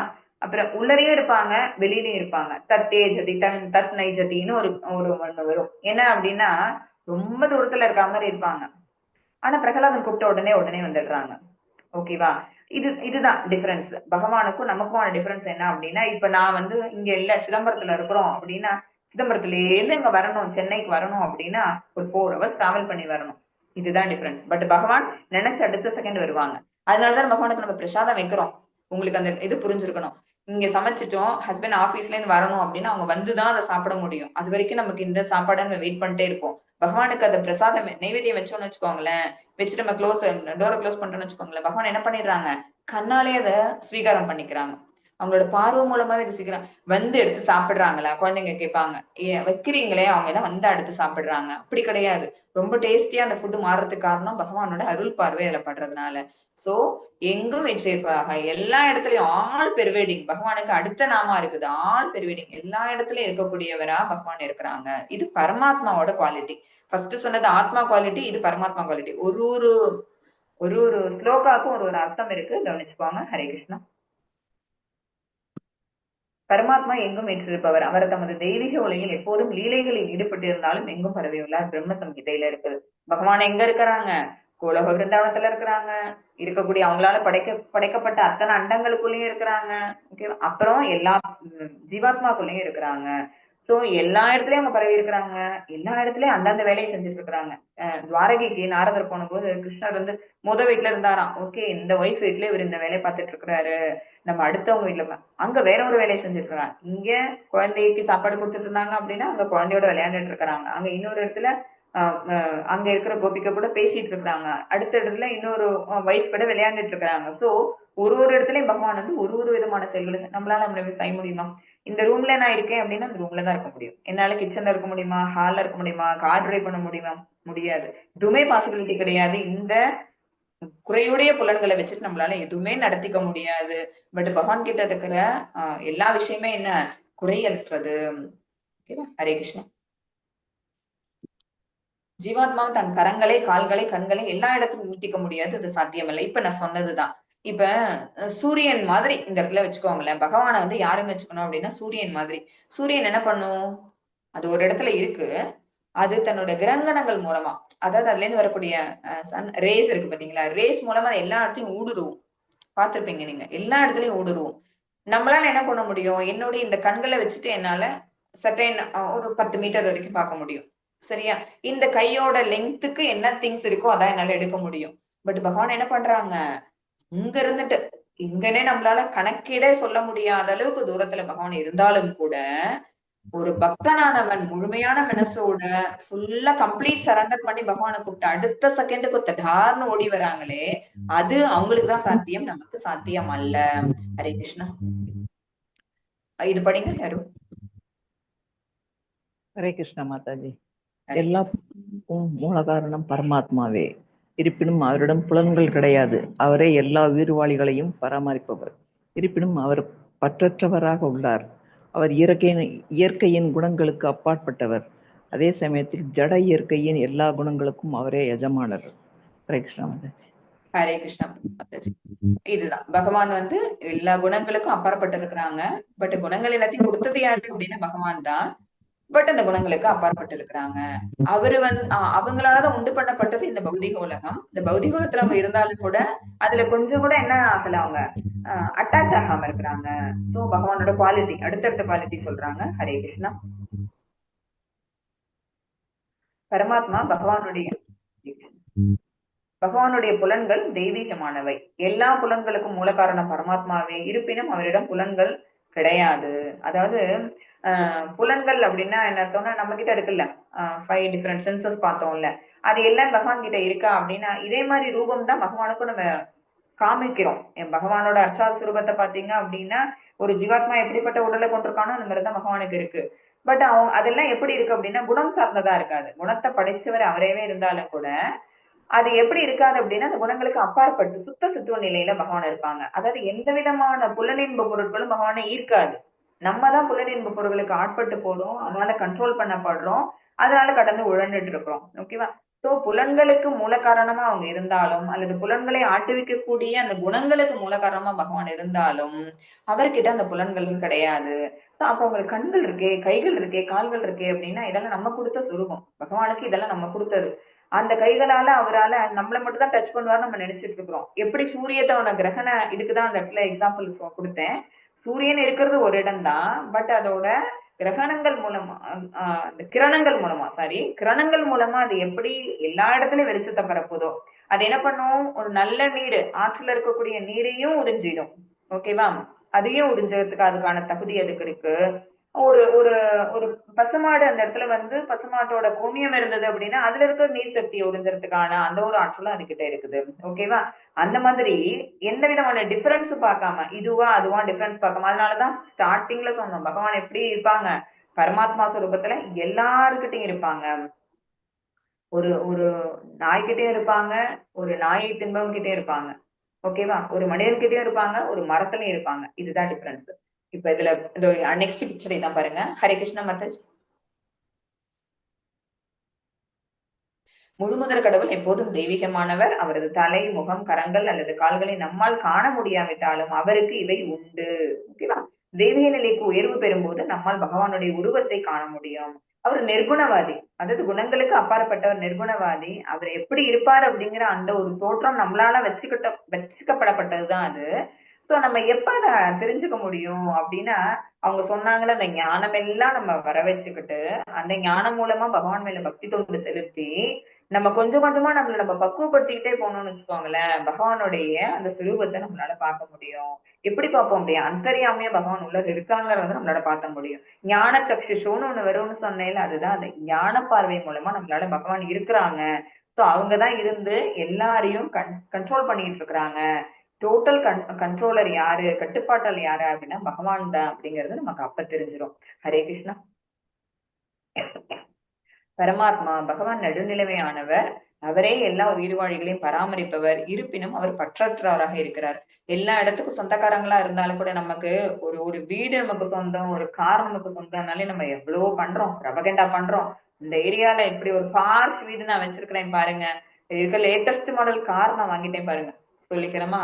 பட் இது எல்லாத்தையுமே எல்லாருக்கும் கொடுத்தவர் யாரு? பகவான் தான். அவ்வளவு செல்வத்துல மிகுந்தவர். பட் அவரே எது மேலேயும் பற்று இல்லாம இருக்கிறாரு. ஓகேவா? அவருக்கு பற்று யார் மேல தெரியுமா? பக்தன் மேல மட்டும்தான் அவருக்கு பற்று.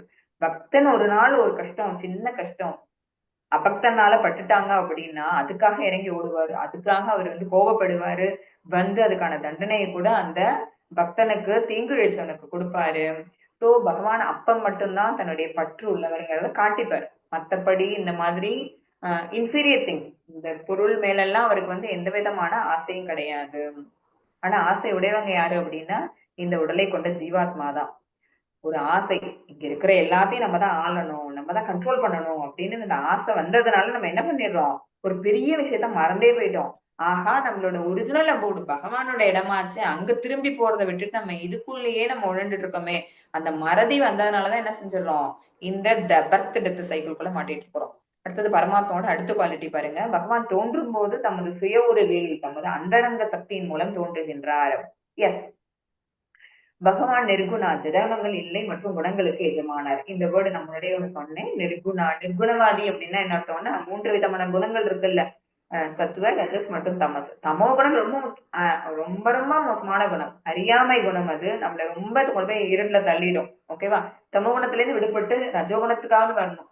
ரஜோகுணம்ங்கிறது எப்படி அப்படின்னா, நான் தான் பெரிய ஆளு, நான் செய்யறதா கரெக்ட், நான் சொன்னதை எல்லாரும் கேட்கணும். ஓகேவா? அது இருக்கக்கூடாது. இன்னும் அடுத்த நிலை என்ன அப்படின்னா சத்துவகுணம். அது என்ன அப்படின்னா பகவான் இருக்கிறாங்க, அவங்கதான் நம்மளை கண்ட்ரோல் பண்றாங்க, அவங்களுக்கு நம்ம சேவை செய்யணும் இது. ஆனா அந்த சேவை செய்யும் போதே நம்ம என்ன செஞ்சிருவோம், நான் பகவானுக்கு இன்னைக்கு 10 முழம் பூ கட்டி போட்டேன். ஓகேவா? நான் இன்னைக்கு பகவானுக்கு நல்லா இவ்வளவு ஜெரிகை வச்ச வஸ்திரம் வாங்கி நான் இன்னைக்கு சாத்தினேன். பட் அவங்க வந்து குட்டியோண்டு ஜெரிகை வச்ச வஸ்திரம் வாங்கி சாத்தினாங்க. இந்த டிஃபரன்ஸ் எல்லாம் பார்ப்போம்ல, இதெல்லாம் இருக்கக்கூடாது. இது இருந்ததுன்னா இது குணம் தான், இது நல்ல குணம் தான், சத்துவ குணம் தான், பட் சுத்தமா இல்ல, எதிர்பார்ப்பு இருக்கு. அப்ப இந்த குணத்துக்கெல்லாம் இல்லாம இருக்கிறது என்ன அப்படின்னா சுத்த சத்துவ நிலை. அதுதான் பரமாத்மா, அவரோட நிர்குணவாதிங்கிறது அதுதான். அடுத்த பரமாத்மாவோட பண்புகள் என்ன அப்படின்னா எங்கும் நிறைந்தவர், ஆள் பெருவேடி, வீடுவழிகளின் உள்ளும் புறமும் அந்தரியாமையா இருக்கிறாங்க, வெளியிலயும் இருக்கிறாங்க பகவான். புலன்களின் தோற்றுவாய், ஆனால் அவருக்கு புலன்கள் இல்லை. எல்லா புலன்களையும் சென்சஸ் எல்லாத்தையுமே கொடுத்தது யாரு? 24 மூலகங்கள் படிச்சோம்ல, ஜீவா சாரி ஐம்பூதங்கள், பஞ்சபூதங்கள் இடத்துக்கு படைச்சவங்களே பகவான் தான். சோ புலன்களின் தோற்றுவாய் அவர் தான். ஆனா அவர்கிட்ட புலன்கள் கிடையாது. புலன்கள்ல அப்ப அவருக்கு கண்ணு இல்லையா மாதாஜி, அவருக்கு கால் இல்லையா மாதாஜி? எல்லாம் இருக்கு, பட் நம்மள மாதிரியான விஷயத்துக்கு அவர் அதை பயன்படுத்த மாட்டாரு. ஆன்மீக புலன்கள் உண்டு, அதுல போட்டு பாருங்க. ஆன்மீக புலன்கள் உண்டு, மிக உயர்ந்த நபர், ஆன்மாக்களின் புலன்களின் தோற்றுவாய். அடுத்தது பிளவுகள் அற்றவர், டிவிஷனே கிடையாது. பகவான் மேல பக்தி செலுத்தணும், நம்ம போயிட்டு இருக்கும் போதே நமக்கு வேற ஒரு இன்ட்ரெஸ்டிங் டாபிக் கிடைச்சதுன்னா நம்ம மாறிடுவோம். பட் பகவான் வந்து பக்தன் மேல பார்வை செலுத்தினான்னு வச்சுக்கோங்களேன், அது டிவியேட்டே ஆகாம நம்ம மேலேயே தான் இருக்கும். அனைவரின் இதயத்திலும் இன்றுள்ளார். நம்ம விரும்புறோமோ விரும்பலையோ நமக்குள்ளேயே வந்து அவர் உட்காந்துருக்கிறார். நம்ம தான் திரும்பி பார்க்க நேரம் இல்லாம நம்ம என்ன பண்றோம், மத்த இன்ஃபீரியர் திங்ஸ் மேல நம்மளோட கவனத்தை செலுத்திட்டு இருக்கிறோம். ஹரே கிருஷ்ணா. இது படி. ஹரே கிருஷ்ணா. நானே படிச்சிருவா. பரம உண்மை நான் படிக்கிறேன் மாதாஜி. பரம உண்மை எல்லா உயிர் வாழிகளின் உள்ளும் புறமும் உள்ளார், அசைவன மற்றும் அசையாதவற்றிலும் உள்ளார். அவர் சூட்சுமமானவர் என்பதால் ஜட புலன்களின் வலிமையால் காண்பதற்கோ அறிவதற்கோ அப்பாற்பட்டவர். மிக மிக தொலைவில் இருப்பினும் அவர் அனைவரின் அருகிலும் உள்ளார். எஸ் பிரபுஜி, ஹரே கிருஷ்ணா. இப்ப இது வரைக்கும் நம்ம பார்த்த பகவானோட குவாலிட்டிஸ் தான் மறுபடியும் இதுல வந்திருக்குது. இந்த ஸ்லோகால இருக்கிறது தான் நம்ம அந்த ஒரு ஸ்லைட்லயும் நம்ம பார்த்துட்டோம். பரமபுருஷ பகவானோட குவாலிட்டிஸ் சொல்றாங்க, எல்லா உயிர்வாழ்களின் உள்ளும் புறமும் உள்ளார். ஓகேவா? அதாவது அந்தர்மாயாவும் இருக்கிறாங்க, நமக்கு வெளியிலயும் காட்சி கொடுக்குறாங்க இன்னொருத்தவங்களோட மூலமா. ஓகேவா? நமக்கு எதிரில வரக்கூடிய, இனிமேல் நீங்க நாளைக்கு வெளியில போறீங்க, செப்பல் போட்டு வெளில போறீங்கன்னு வச்சுக்கோங்களேன், எதிரில பாக்குறவங்க எல்லாம் பரமாத்மா சுரூபமா பாருங்களேன், உங்களோட குணங்களே மாறிடும், நம்மளோட ஆட்டிடியூடே மாறிடும். அந்த ஆட்டிடியூட் தான் அது மாறிடும். அசைவன மற்றும் அசையாதவற்றிலும் உள்ளாரு. இதுல மட்டும்தான் இருக்கிறாரா, அதுல இல்லையா? இல்ல, எல்லாத்துக்குள்ளயும் இருக்கிறாரு. தூணிலும் இருப்பார், துரும்பிலும் இருப்பார். நமக்கு பிரகலாதனோட கதை நமக்கு தெரியும் இல்ல, இந்த தூண்ல இருப்பாரு, எஸ் இருக்கிறாருன்னு சொல்லிட்டு காட்சி கொடுத்தாரு, நிர்தட்சமா வந்தாரு இல்ல, அதுதான் விஷயம். அவர் சூட்சமமானவர் என்பதால் ஜலப்புலன்களின் வலிமையால் காண்பதற்கு அவர் வந்து அவரோட குவாலிட்டிஸ் எல்லாம் எக்ஸ்ட்ராடனரி குவாலிட்டிஸ். சோ அந்த ஒரு எக்ஸ்ட்ராடனரி குவாலிட்டியை பாக்குறதுக்கு நமக்கு ஒரு விசேஷ கண்ணாடி போட்டுட்டு போகணும்ல. சில சினிமா, சில மூவிஸ் பார்க்கத்தான் சும்மா போனா போதும். 3 dimensional மூவிஸ் எல்லாம் பார்க்கணும்னு வச்சுக்கோங்களேன், அங்க வெளியிலேயே ஒரு கண்ணாடி கொடுப்பாங்க, எல்லாருமே பார்த்திருப்போம். அந்த கண்ணாடி வாங்கி போட்டாதான் நமக்கு அந்த பிக்சர் நல்லா தெரியும். கரெக்டா? அதே மாதிரிதான் பகவான் சூட்சமமானவர். அப்ப நம்ம என்ன பண்ணணும், அவரை பத்தி தெரிஞ்சுக்கணும்னா அவர் வழியிலேயே போகணும், அவர் விரும்புற மாதிரி போகணும், அவருக்கு பிரியமான வழிகளை போகணும். அதாவது பக்தி தொண்டு பண்ணணும், பக்தர்களோட சத்சங்கம் வேணும், இதெல்லாம் பண்ணோம்னு வச்சுக்கோங்களேன், அந்த கண்ணாடியை போட்டுக்கிட்டோம்னு அர்த்தம். ஞான சக்ஷுஷோ, ஞான கண்கள் மூலமா பகவானை பாக்குறோம்னு அர்த்தம். சோ மிக மிக தொலைவில் இருப்பினும் அவர் அனைவரையும் அருகிலும் உள்ளார். நம்ம நினைச்ச மாத்திரத்துல நம்ம பக்கத்துல வந்து இருக்கிறாங்க. நம்ம வீட்டுல நம்மளோட பூஜா அறையில நம்ம வைக்கிற பிரசாதத்தை பகவான் ஸ்வீகரிக்கிறாங்க நமக்கு எப்ப தோணுது, பகவான் மேல நம்பிக்கை வரும்போது தோணுது. அதுதான் பகவான் நடத்தி காட்டுறாங்க. ஹரே கிருஷ்ணா. பரமாத்மா அனைத்தும் அவரால் இயலும், எல்லாவற்றிற்கும் உள்ளும் புலமும் உள்ளார். மறுபடியும் ரிப்பீட் ஆகுது, ஜடப்புலன்களின் வலிமையால் காண்பதற்கோ அறிவதற்கோ அப்பாற்பட்டவர். ஏன்னா நம்மள்ட்ட ரொம்ப லிமிட்டட் சென்சஸ். ஞாபகம் வச்சுக்கோங்க, நம்மள்ட்ட இருக்க சென்சஸ் எல்லாம் பகவான் கொடுத்ததுதான், பட் எல்லாமே லிமிட்டட். 10 அடி தூரம் வரைக்கும் தான் நம்மளால பார்க்க முடியும். ஒரு 2 அடி தூரம் வரைக்கும் தான் கையை நீட்டி இதவனத்தை ஸ்வீகரிக்க முடியும். பட் பகவான் அப்படி கிடையாது. ஹரே கிருஷ்ணா. ஹரே கிருஷ்ணா மாதாஜி, டைம் ஆயிடுச்சு மாதாஜி. எஸ் மாதாஜி, நம்ம இன்னைக்கோட இது சாப்டர்ஸ் முடிச்சிருக்கோம்னு நினைக்கிறேன். ஹரே கிருஷ்ணா. மாதாஜி லைவ் ஸ்டாப் பண்ணிடுங்க. ஆஃப் பண்ணிடுங்க மாதாஜி. பஞ்சகல்பதருபஸ்ய கிருபா சிந்துப்யைவ ச பதிதானாம் பாவனேபியோ விஷ்ணுவேபியோ நமோ நமः. ஹரே கிருஷ்ணா. எல்லாருக்கும் ஹரே கிருஷ்ணா. தேங்க்யூ. ஹரே கிருஷ்ணா மாதாஜி, ரொம்ப நன்றி மாதாஜி. ஹரே கிருஷ்ணா. ஹரே கிருஷ்ணா. எஸ் மாதாஜி, லைவ் க்ளோஸ் பண்ணிடுங்க. யாருக்கும் ஏதோ டவுட் இருந்ததுன்னா கேட்கட்டும். மாதாஜி ஹோஸ்ட் பண்ற, நீங்க லைவ் கட் பண்ணிடுங்க மாதாஜி. Yes Mataji, sorry.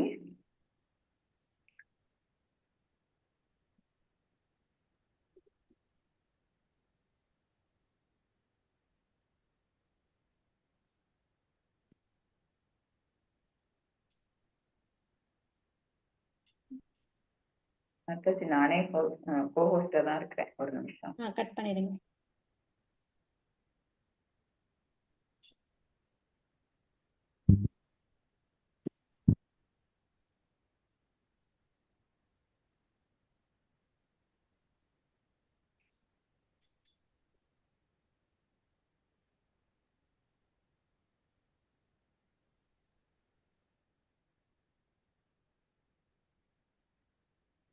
இதுதான் மத்தாஜி